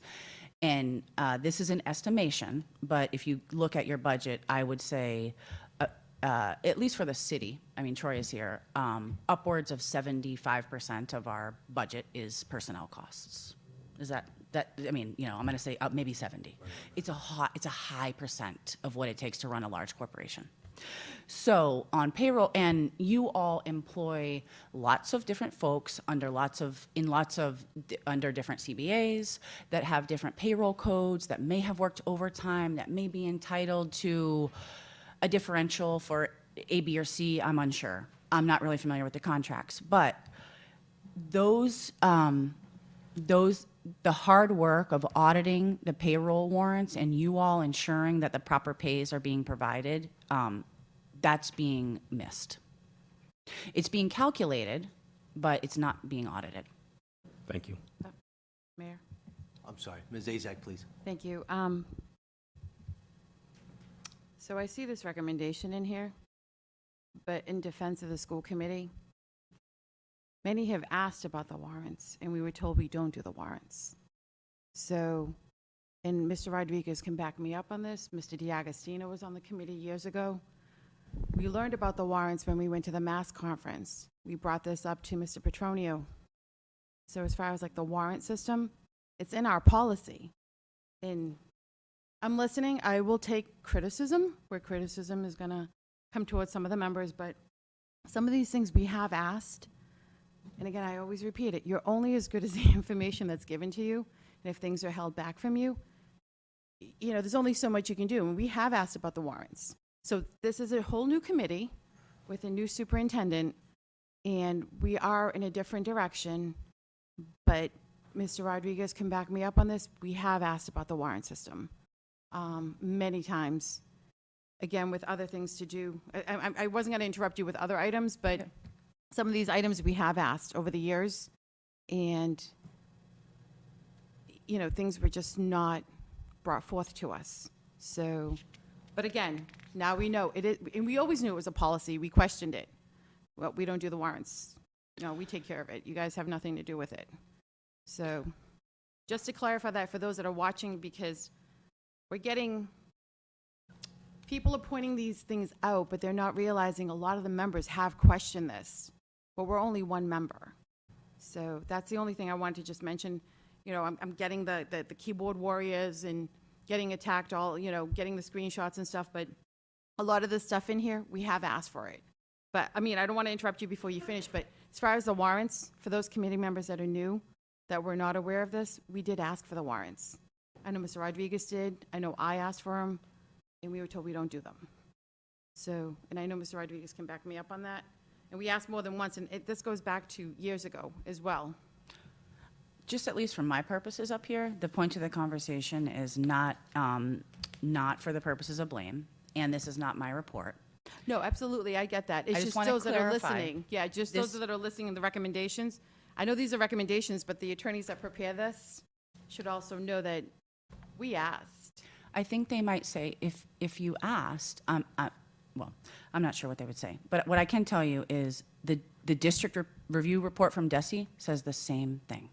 And those aren't lawyers, and they're not investigating anything. It was a comprehensive review conducted, and that was their same recommendation. So I have no reason to disagree with you that you asked, or that your intentions were absolute and altruistic. But you all are a body that manages over $250 million. So I'm not sure why someone told you that you either should not or don't approve warrants. That is one of the main functions of the body. We learned that at Mask during the conference. They go over that some of us go on a yearly basis, more than once, to the conference, and this is how we learn, you know, what we need to do and what we oversee. But I believe Mr. Rodriguez had a question. Mr. Rodriguez, Vice Chair.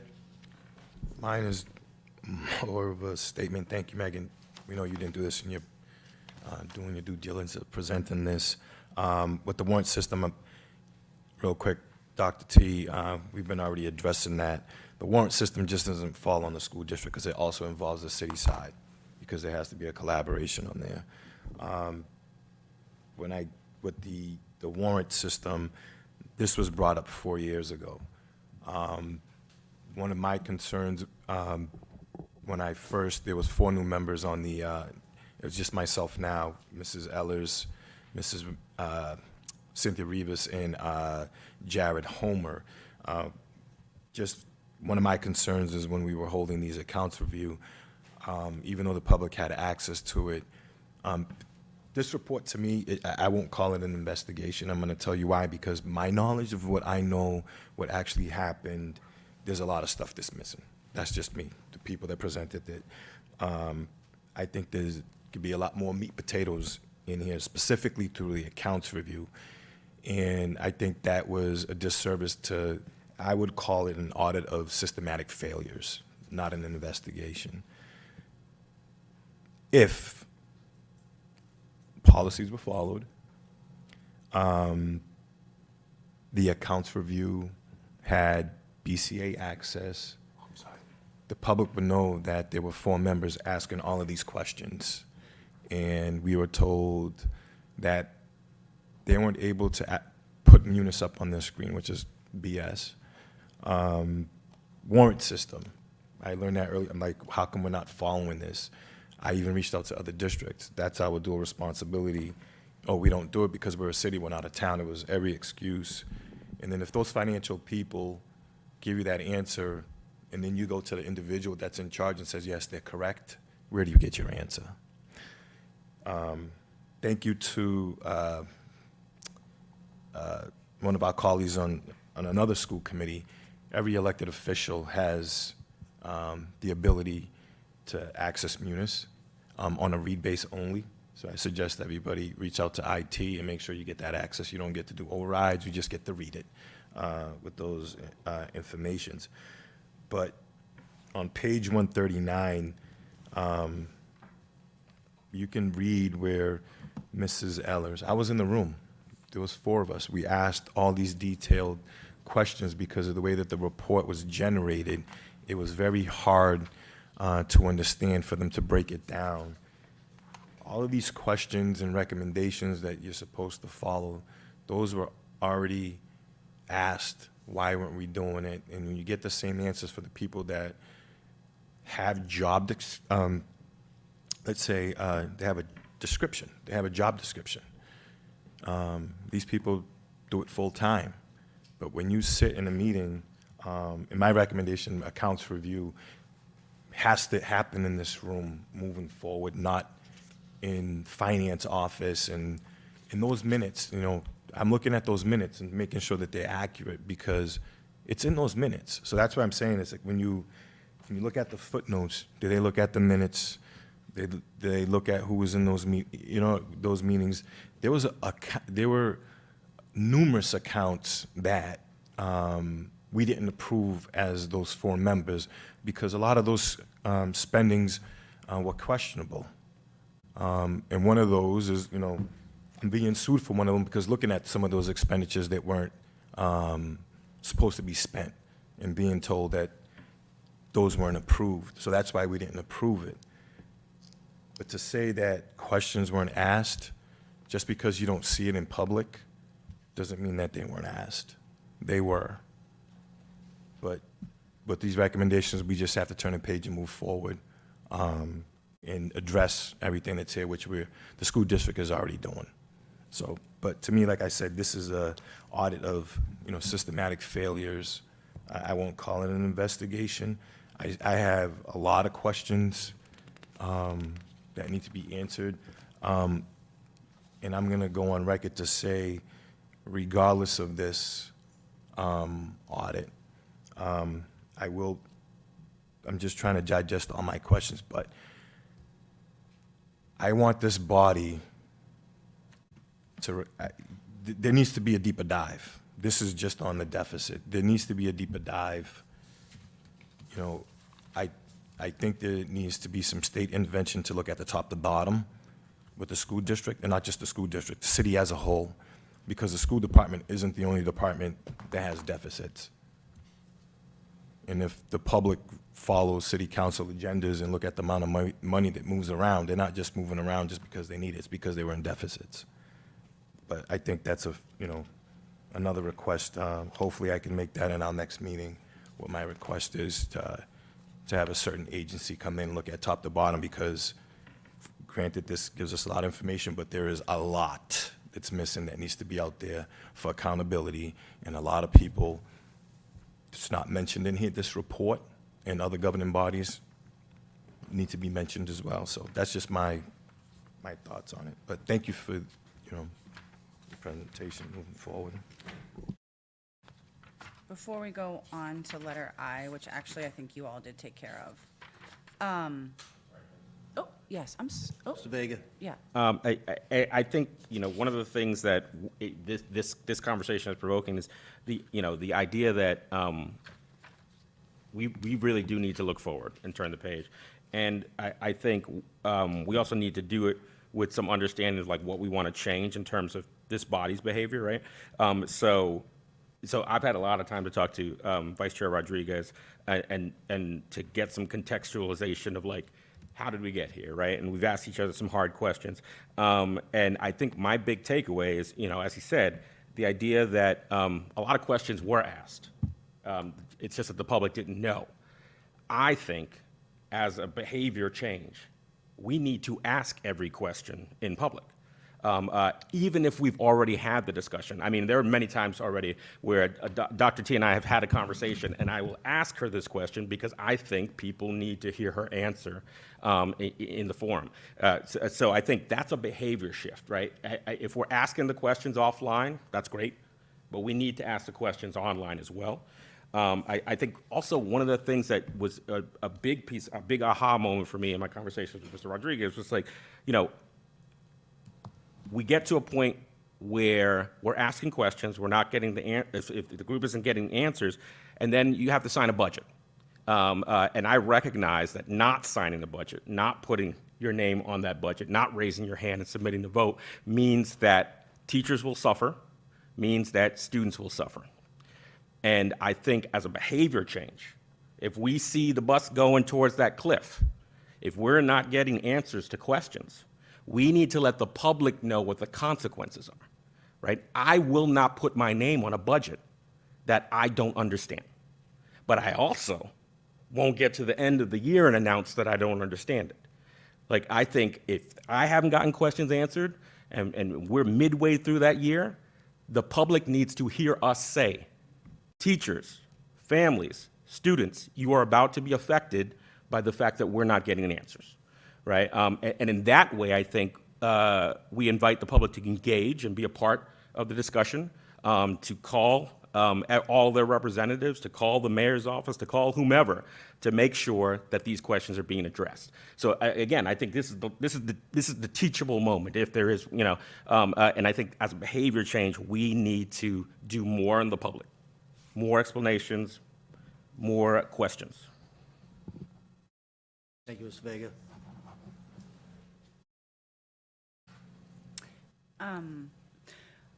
In terms of Mr. Rodriguez's point, so everyone kind of has the same information, there is no disagreement that there should be deeper looking. We had to start somewhere with some scope, and it was not boundless. It had to be defined. As I've already stated a couple times, the report's been provided to the AG and the IG, and hundreds of thousands of emails have been provided to the IG. So there is no resistance in asking regulators to come in and look at what's going on. Okay, so on I think we can move on because although I'm unfamiliar with Dr. Tahiliana's background, you all are, and that seems to have satisfied you all.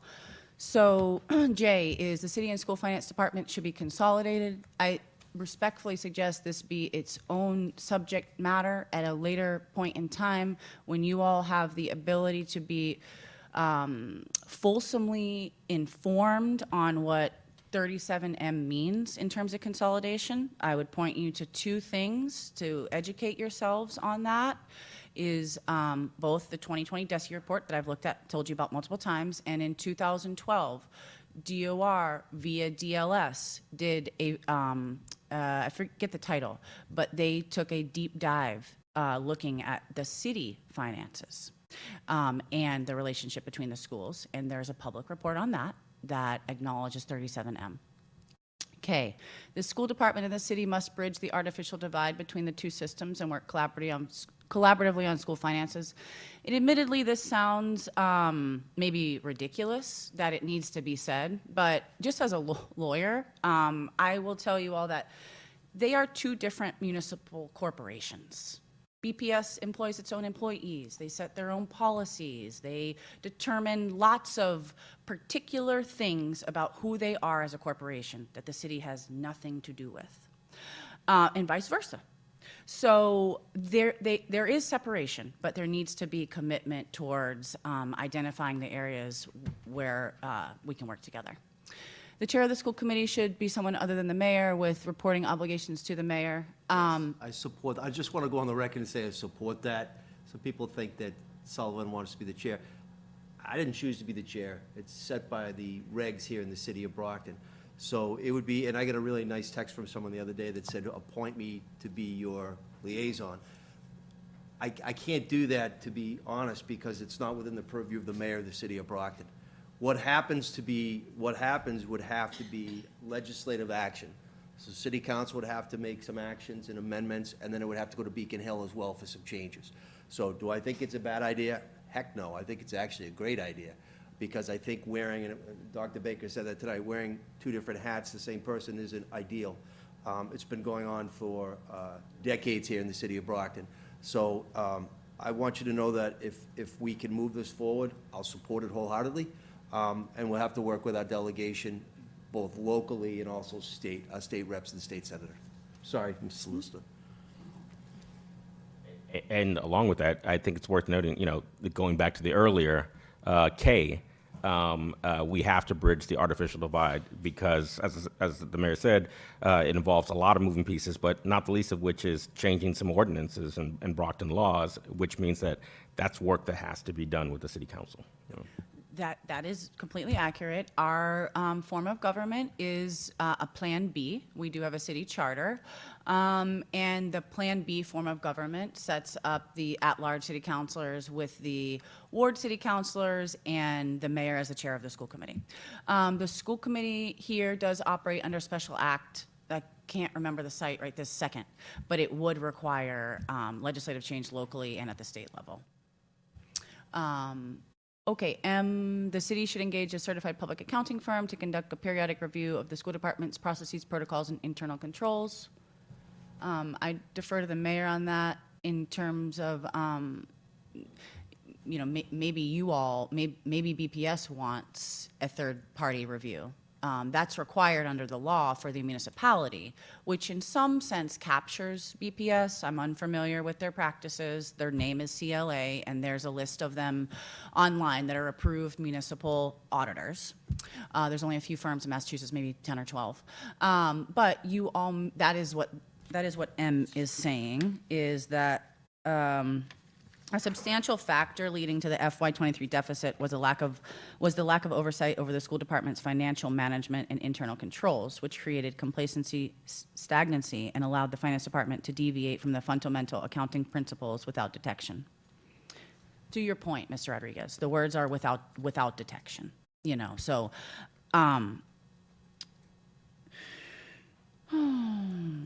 Okay, without detection. In order to prevent problems in the future, we recommend that the city engage a CPE firm to periodically review the school department's financial processes, protocols, and internal controls, and confirm that the school department's budget is being properly accounted for in Munis and spent in the manner approved by the school committee. We do not see this as we is the investigative folks. We do not see this as a significant undertaking, but a prudent, modest step to ensure that outside consultants are keeping an eye on what is happening on the ground and advising school committee and other BPS leaders about budgeting, finance, and internal controls. And so in terms of maybe the conversation that Vice Chair Rodriguez brought up, a couple things I would suggest to you all is folks that work for the schools don't work for Munis. So an opportunity is to have a Munis person advise you on what the capabilities of the software may be or may not be. And then I think M is also saying that acknowledging the catch-22 you're in a bit, M is saying that you all can't rely just on your internal people. Not because they might not be doing their job, but because we're all human beings. People make mistakes, some intentionally, some intentionally. So in order to protect yourself, you have to have another level of review. And the city should appoint an ombudsman to allow city employees. I could, just on M, I'm sorry. I'm committed to the CPA, but in hindsight, I think it should be in tandem with superintendent of schools and this committee, because sure, the city can engage, right? But it wouldn't really be proper for the city, or through me, to shove a CPA firm down. I wouldn't do that to Dr. Tehiliani. So I think in hindsight, I like the recommendation. I think the recommendation makes sense, right? But I think it should say the city and/or school department. So just want to let you know that that's something that we should continue to have conversation about. And we can, you don't have to do an RFP for accounting services, but I think we should. I think we should try to see what's out there. Thank you. Mayor?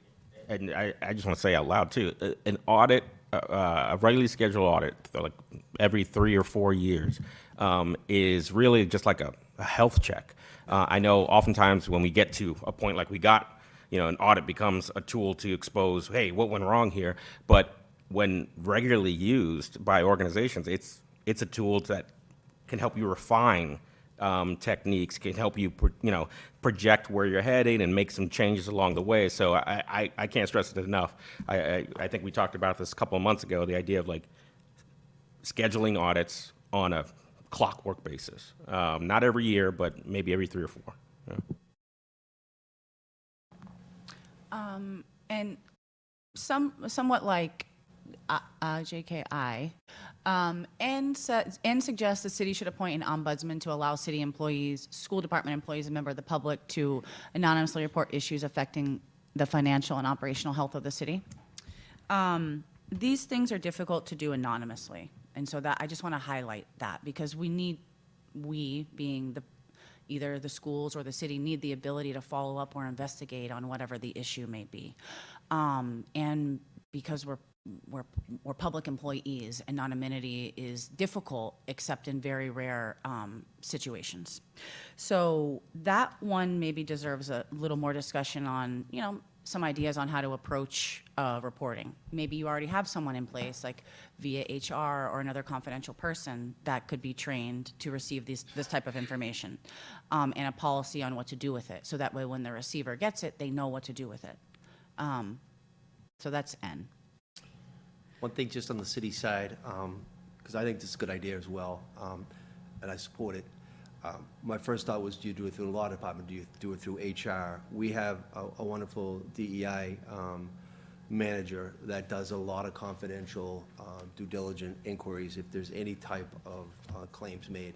So I think this is something that collectively, school committee, city council, and myself, we should try to figure it out.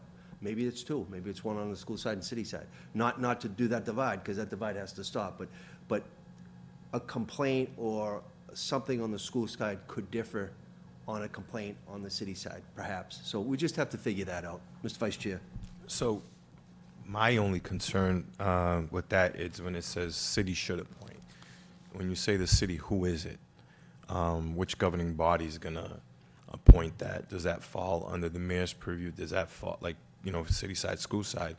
My recommendation, I think that should be an outside agency, that somebody doesn't have any ties, because there will, for example, if the school appoints this person to be the ombudsman, there's still going to be employees that don't trust them because they feel that they have those ties. So you need to have somebody that's really external versus having an internal appointment. So that's just my view on it, because I'm still going to question as an employee, well, the mayor just appointed this person, how should I trust them? Or the city council, why should I trust them? So I think we need to have an outside agency, have somebody that has no ties to the city, that this is the point person that you can bring those complaints to. Thank you. And that is also the job of the Office of the Inspector General: fraud, waste, abuse, misuse of government funds or resources. So that does exist. No one needs to wait, and that is outside. And I mean, I don't know anyone there. I'm not sure if anybody else does here, but an outside agency just comes with a cost. And then the last, which has been brought up during the recent year, is outside consultants should reassess whether BPS should maintain an in-house transportation department. I understand there is currently an audit with the scope of which I could not speak on at this microphone at this moment, related to in-house transportation at BPS. So I would suggest to you all that is being worked on, but a discussion that's outside of me. Ms. Oliver, please. I have a few questions. I hope you can answer me. What was the total budget or bill for this? So unfortunately, I cannot take questions. This was the same statement I made last night. This is why I think last week I had asked for. Okay. I just wanted to know what the total bills is. I wanted to know if Baker Tilly was a different bill, or was it together with this bill that we are paying on? Sure. Also, I know since I got on the school committee, we have been demanding for overhaul of the school finance department. I do not feel comfortable joining city and school together. My personal opinion, the person who's running the other side, I don't have full trust in. That's my personal opinion. So I think the school finance department definitely needs continued overhaul, and we need better people in there that will give us answers when we ask for. For L, I agree with this. It's very difficult for one person to be running the city and also be a chair. There's a lot of responsibility that the city needs to be fixed, that we need to take care of our city to make sure it's the great city and continues being the great city that we live in. So I think the mayor should definitely be focusing on making and continue making our city great. If this is going to happen, and whoever is going to be appointed, I think the school committee should also have a say in it. Because certain people that want to be involved, their heart is really not in here. They are here to divide, and we know who they are. Second, Ms. Woods was getting paid all this money daily. So you're telling me all this years that she's been working for us, she couldn't basically say, hey, there's something going on with the munis, especially with all this report that we got in here. She never stated anything. She never got in touch with anybody to say something funny is happening. You're getting paid $1,000 a day and you couldn't do your job. To basically say there's something going on. We need to fix this munis system. We need to figure out what's going on, where the money's going, why somebody's moving it, why so many people have access to it. Why did she never spoke up is some of my questions I have. This booklet, I got angry. I wanted to cry, especially on page 103. We failed. On page 103, we failed that student. And the fact that not everybody in the city is angry at page 103 saddens me as a mom. We failed the student, and we continue to fail the student from top to bottom of not speaking up, of not saying, we are basically just throwing out your money out the door. That's what I'm angry about. Because nobody spoke up. People were incompetent. They kept doing the same mistake over and over and just putting it under the rug. Nobody's going to see it. Nobody has to know about it until it blew up in everybody's face. Nobody took in consideration anything that has to do with students. The students, the family, the educators. Now, one person stopped certain people that was doing things over and over to say, enough, ask for help. If you don't have experience or the knowledge of certain things, ask for help. Question, get training, get education. The same way as a nurse, if I don't know how to go into a code and save a human being, I'm not going in there. They will take my license. So the same thing goes for everybody. And moving forward, I will take accountability for something I do and for something I didn't speak up. And like Mr. Vega said, we can't keep asking questions and nothing comes to us. And if that keeps happening, I will put people on notice that I've asked multiple times and you continue to ignore me. You're not only ignoring me, you're ignoring the students in my ward and the families and the parents that trust the school system. So when I ask for something, I'm not trying to be ignorant or just being obnoxious. I'm asking for answers. And I think I deserve my answers, and I think the students deserve the answers. I think the family deserves an answer. No more hiding. Everybody's an adult. Take accountability, your part in this, and let's move forward. Don't lie to anybody's face. Just say, yes, I'm at fault, I'm not at fault, and move forward. I want to move forward, but we have to take accountability so we can take the next step. Mr. Vice Chair, please. Thank you, Chairman. After reading this, I spoke to certain colleagues on this board, and the one thing that I told them was I could care less about an $18 or $23 million deficit. And they're like, what do you mean? Page 103 is the most important to me. Because you can fix the financial piece, you can fix who's working here. How do you repair that individual that was a vulnerable student at one of our, this individual was at a school that was high need. The real question is, how do you repair that individual? You can't for what happened. For people to take a blind eye. I know this is But that was the most important part of this whole investigation. So I know folks, can we it's, let folks know what you all are talking about?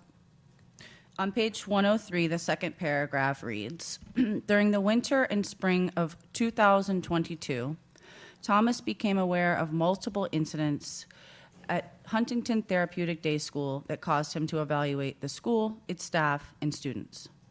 In February 2022, a former BPS student reported that she had a sexual relationship with her male teacher while attending the Goddard Alternative School, the predecessor to the Huntington Therapeutic Day School, prior to graduating in 2013.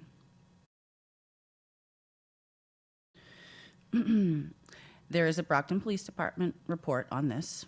At the time of the report, the teacher against whom the allegations were made was teaching at Brockton High School.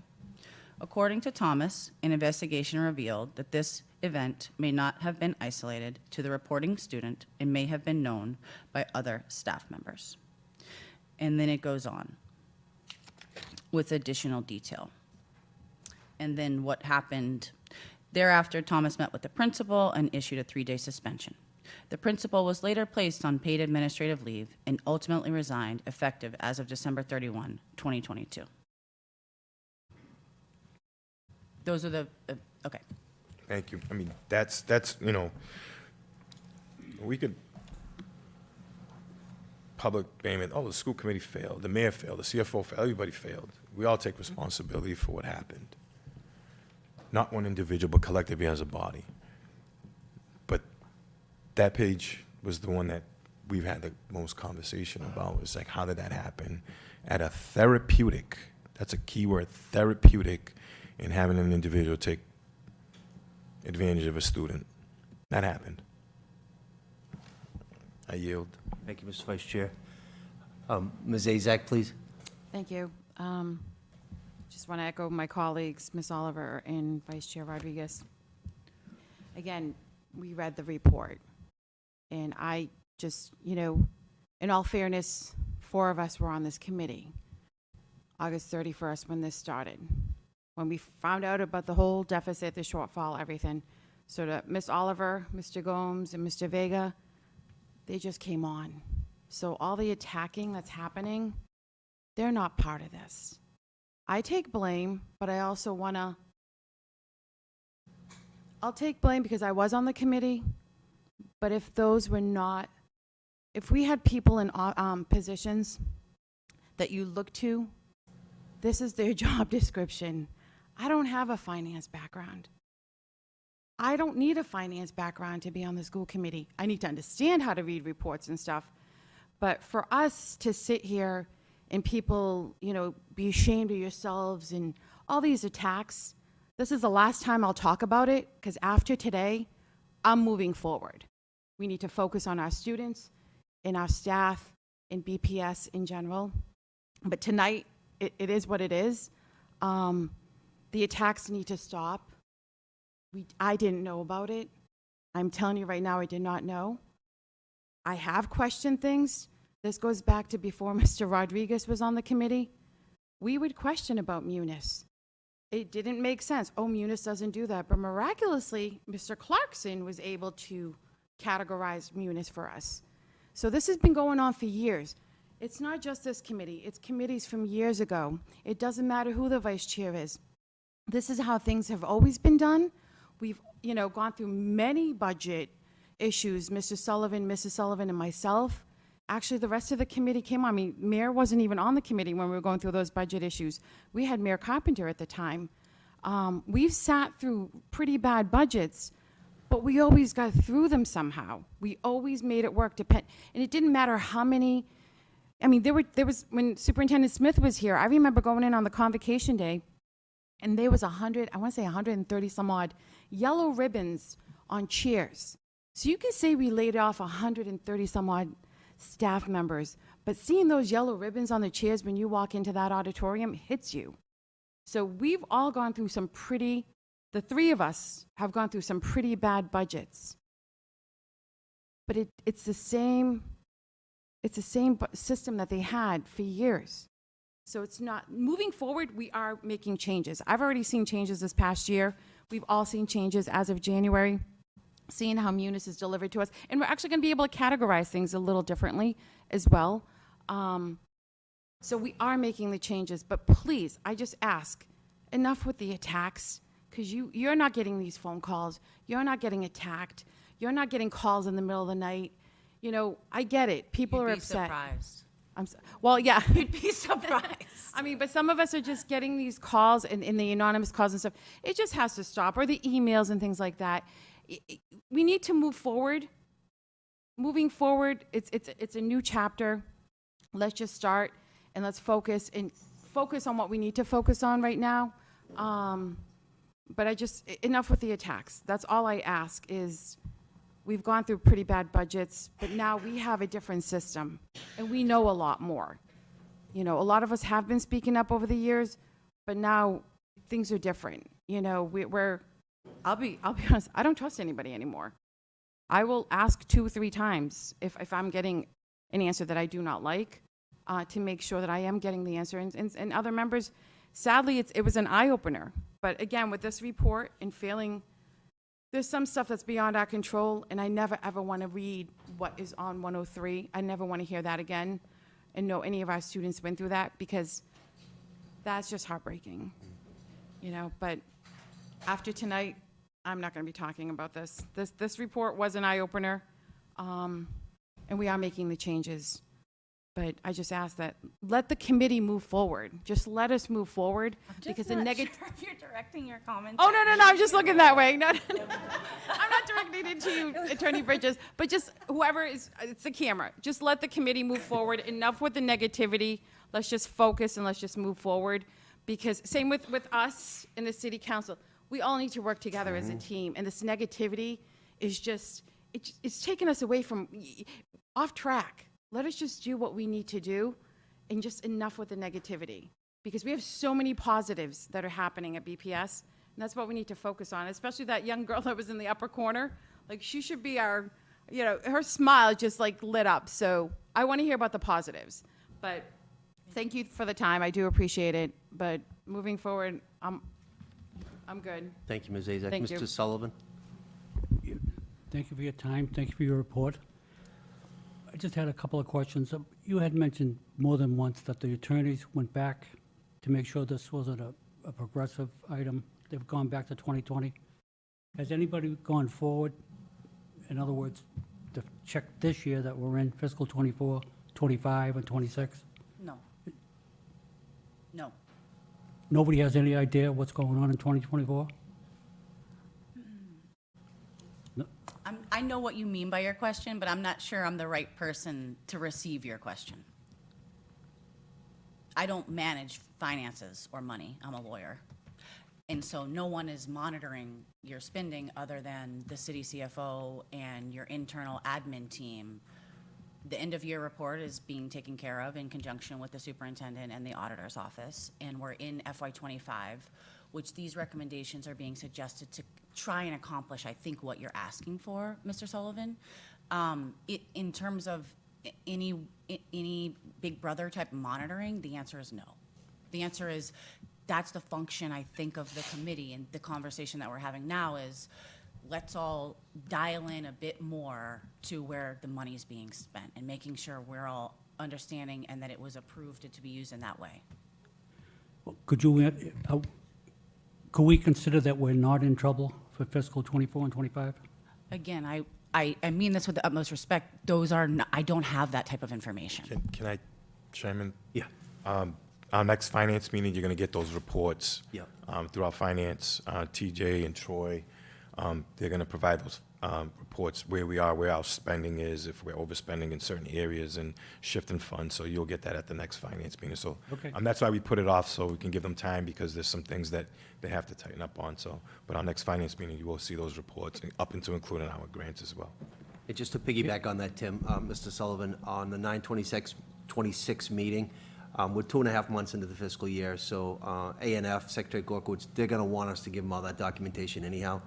And then, you know, it's going to dictate where we are right now on budget line items and stuff. So it's going to go to the state folks, it's going to go to all of us. And of course, Dr. T and her team are working with Mr. Clarkson's team as well. Okay, thank you. Before I do a follow-up, Jorge, did anybody not ask a question yet? Then I'll go back to you. Thank you, Mr. Vega. I don't know if it's follow-up or just a resumption of where you left off, with O. I think, you know, I think what Ms. Isak said, what many other colleagues have said, you know, about moving forward, I think we earn moving forward. We earn positivity by demonstrating action on these recommendations. And so with that, like, when we think about O, like, I don't know if it's a question for you, Dr. Tahiliani, or if it goes somewhere else, but like, can you just give us a recap of where we're at now with reassessing, with that reassessment and audit that was discussed? I don't know if that's you, though. Wait, sorry, which, are you? So in O, where we're at the point where it's saying outside consultants should reassess whether BPS should maintain in-house transportation. Yes, we are for- executing the contract and have provided them with information, like they've done their initial research and things like that. So, I think they came for a site visit too, right? right, they've done gathering of data and. I just asked that question because I think it's important for folks to know, like, there are several things that are already underway, and I would assume that we're gonna get some regular updates, and folks will be able to hear how these recommendations are playing out. Yes, and if I may, so not all of these items, obviously, but there are many of these that we will that my plan is to break down into then what are the action items, those obviously that are in the locus of control of the school department, or even those where we need to work with the city. For example, the warrants that's been brought up here a couple of times. So I imagine, based on the conversations we've had about the warrant system, is that answers you may have gotten are that there needs to, and there could be a full explanation publicly of how our process and our policy don't actually match up when it comes to the warrant system. And so how we need to, it's almost like the chicken and the egg. Okay, so there are some things that we need to clarify both in policy and in process. So I think for a lot of these items, there needs to be an explanation of where we are and then where we need to get to. So the way I kind of envision it is breaking down these items, talking about where we are now, where we're trying to go, and then reporting back from my perspective of what progress we've made. So basically progress monitoring on these goals. Not all of them, like for example, like the merging and of the two departments, but the ones that I can provide regular updates on, because I think it is important for us to kind of use this as a roadmap for where we need to go and to continue to revisit these goals and where we are. I think there are some that we'll be able to complete this year, but I think there are some that we're going to have to revisit on an ongoing basis, specifically when it comes to actual expenses, because historically, if actual expenses haven't been used, then it's harder to build a budget based on actual expenses. So, you know, there are certain things that are going to become cleaner as time goes on. But I think what everyone here wants is regular reports on where we are with these goals. So not just the regular financial reports, but where are we with the different items and how close are we to completion? Just a follow-up, do you feel like you have the resources at hand to be able to execute at the level you want to? And if not, like, what are those resources and how can we support that? Not yet, but I think that's part of the plan. I think we do need to make sure that we have all of the resources that we need, all of the personnel in place in order to make sure that we can, somebody in-house for Munis versus external, like there are things that definitely we need to kind of shift over. So we don't have it all yet, but I think that's part of the execution of the plan and will be some of the items that I report back on is here are the action items, even when it comes to like the finance office and things that we need to work towards. Thank you. Thanks, Mr. Vega. Any additional, Ms. Azak, follow-up, please? Oh, I'm sorry. I gotta get my head on a swivel. Mrs. Sullivan, followed by Ms. Azak. I'm sorry. I just wanted to say that I agree with everything that Joyce said, that Ms. Azak said, and we need to stop with this negativity. when you have a lot of negative attention on the schools, that's when our schools and our kids suffer. The kids are watching the adults, and that means a lot. We need to be, they're looking at the adults and they're saying, well, that's how adults act? And it's not good. We have to move forward positively. We have to all work together. The city's money is all in one pot. That's the taxpayers' money is all in one pot. We're all one, and we all have to work together. Thank you, Mrs. Sullivan. Ms. Azak, please. Thank you. Just one last statement. I just want to echo Mr. Vega is, before the report even came out, Dr. Tahiliani was already making some recommendations. And so it was way before the report came out. So we are in good hands. We have someone that's putting us in a good direction. Unfortunately, she jumped feet first into this position, but we'll get through it. We have a little hiccups here and there, but we'll get through it. But I do want to say, and actually, you had mentioned that you wanted to start in October, was it October as far as discussing, getting ready for budgeting and things like that? As far as like there was something you mentioned you wanted to start in October. Yeah, there are internal discussions that need to start happening in October, right? So that we can start with meetings with our different principals, department heads. When we do have our final enrollment numbers in October, it then is helpful to be able to pull out our projections for next year and even start to look at like what the next school year is going to look like. So I know last year was the first year I was on the committee that we didn't receive that 3-ring binder. And I know I sound like a broken record, but we used to get a 3-ring binder for the new members. And in the binder, it would have every single school, what the school's budget is, every position in that school, from our food service to our custodian to teachers, everybody. It would have them all named in this. So I used to always refer to that 3-ring binder because I'd flip through there because not every school is going to need the same resources as the other. So sometimes I'd be like, oh, well, why do they have this and why do they have that? So last year was the first year we didn't have that. If we can go back to getting that 3-ring binder, because that helps us when we're reviewing the budget to see what each school needs. So, and I know that was helpful compared to the little spiral budget book that we received. So I know I probably have one. I usually save them until the new one comes out, but if we can go back to that, that is definitely helpful, and it's helpful for the committee as we're flipping through, especially during budget season. And usually I think we get that, like I want to say sometime in June, was it end of May, June? We'd always get that. So if we can go back to that, because that makes sense. I want to see each school, what each school's budget is, what each department's budget is, and that just makes it easier for us when we're going through our budget season, especially if we're doing all these changes with Munis. And then that was it. Yeah, that makes more sense. Is we're learning as a group how to make changes with Unis so we can understand them better, rather than have someone tell us how things are. We need to see them. Absolutely. You should get the full budget that's line by line, item by item, school by school.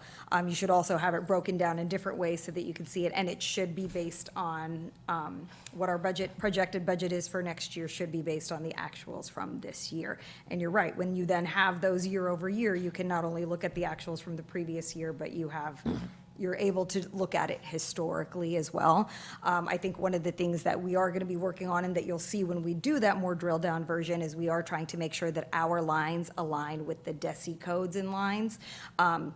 So there will be some transition as we do that, as we get more specific. And that also helps us do the end of year report, because then it's easier to pull the data when we're lining up with the way DESI keeps the data. So there will be some areas where we will start to drill down further, and you'll be like, why did this line go to a 0? And we will be explaining, well, because that line went to these lines. And so it is going to be very specific.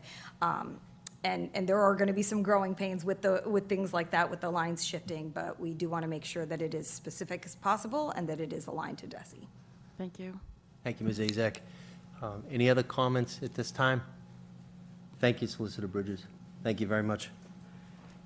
Agenda 10 is announcements. I already announced again the 9:26 state meeting again. Are there any announcements at this time?